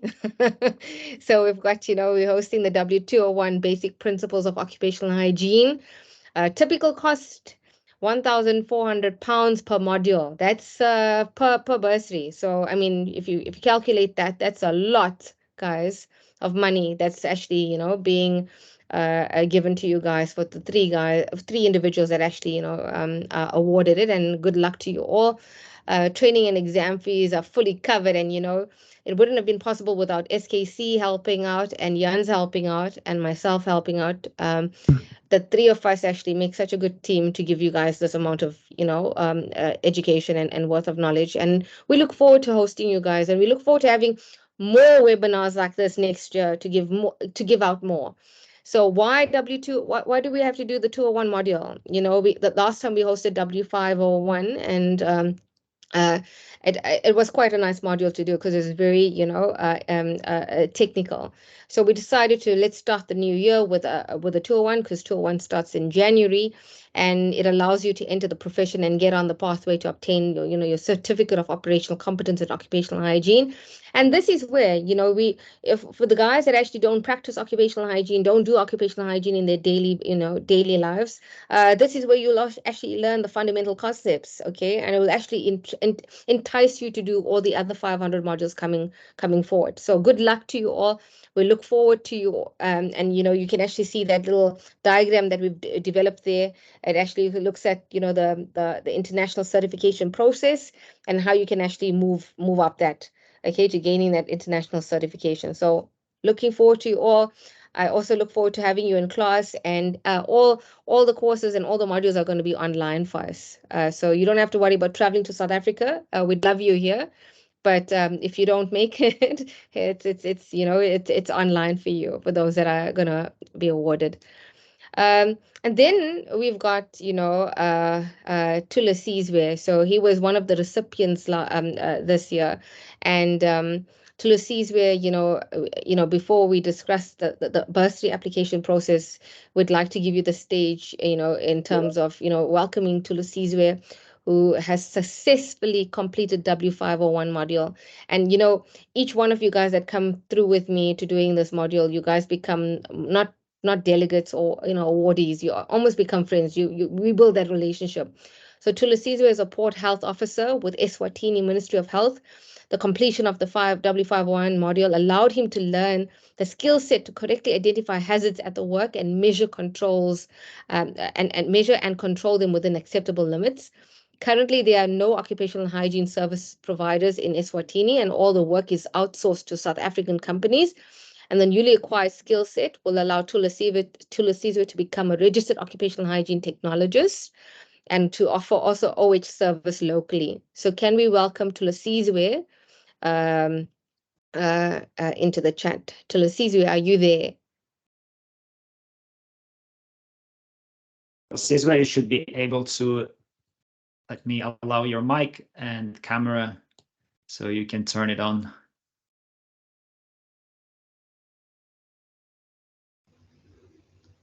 Let's give a second to Tulasizwe. Yeah, I mean, I'm trying to turn on the microphone. I mean the camera. Oh yes, we can hear you now. But my camera is still off.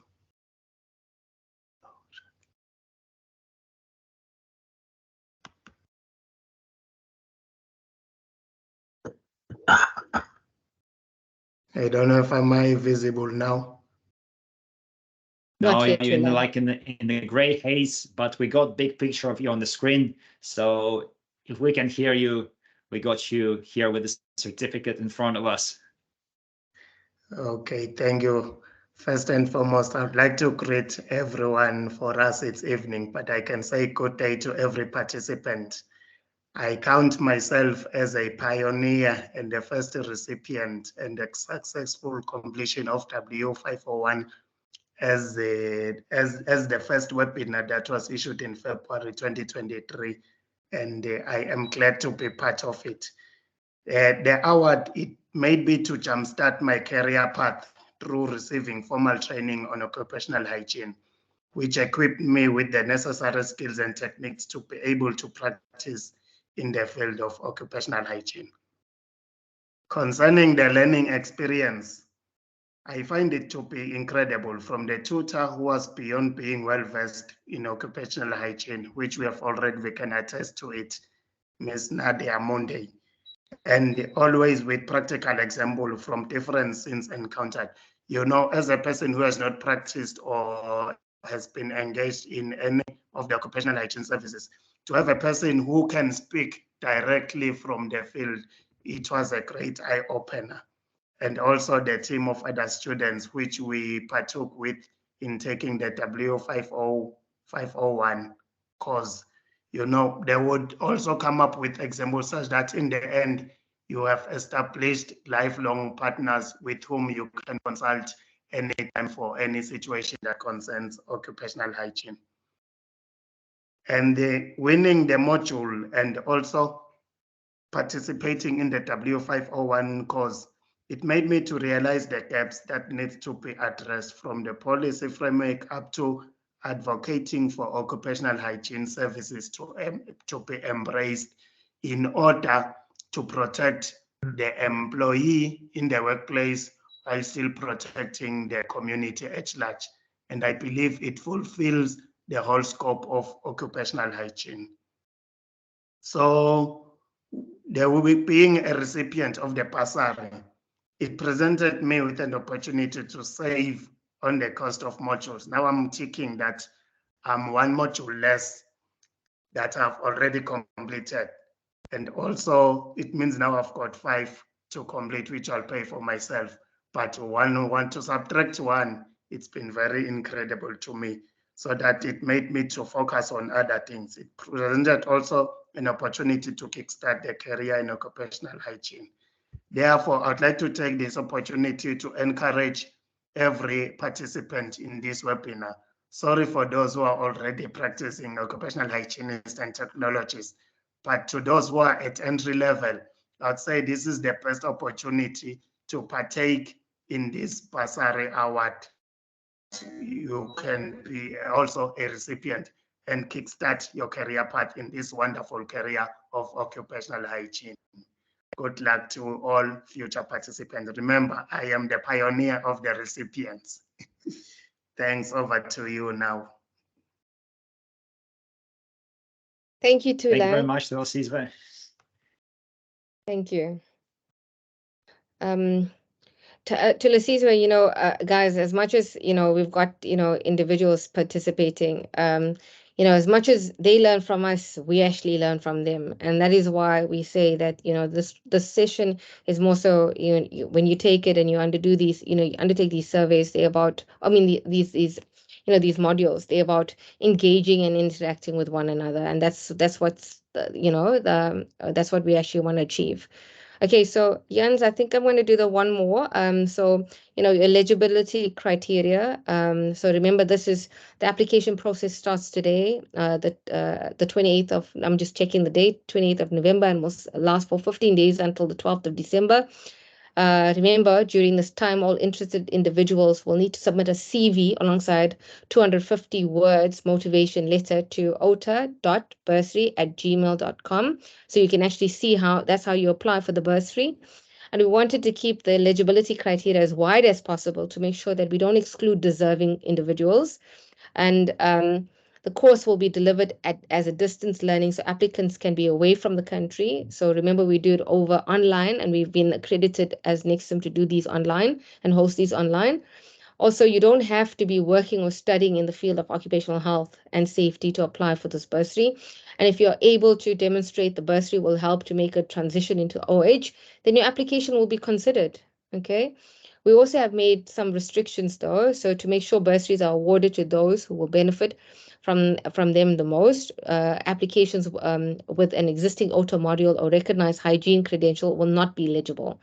Okay, so if you're holding it currently, you will not be eligible for this. So we're trying to keep this as fair as possible as well and give everybody the chance to apply.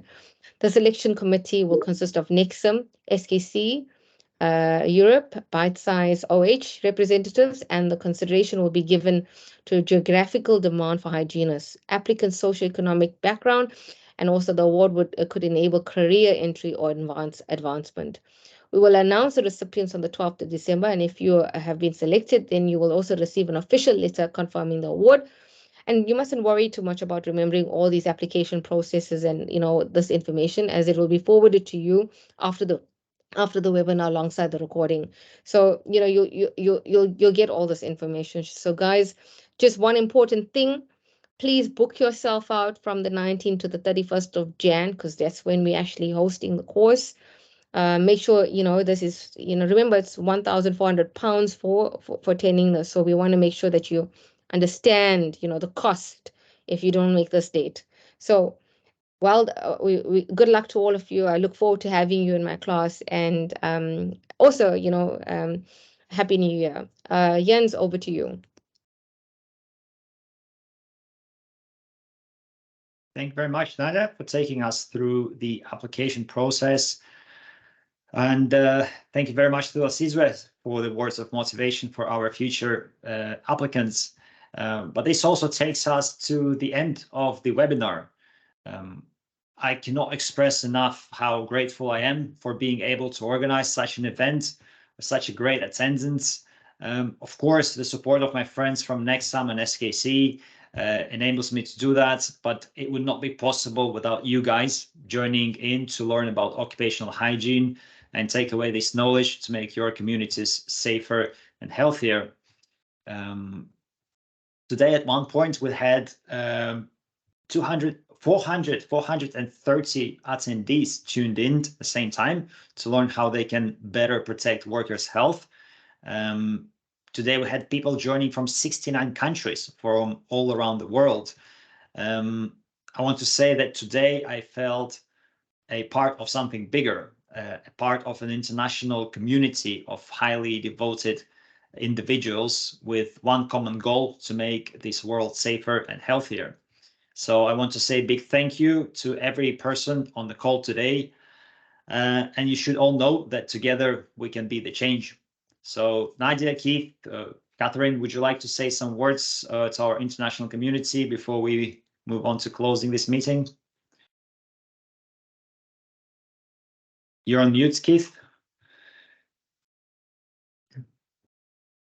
Sorry, I would personally just like to thank Jans and Nadia for their excellent presentations today.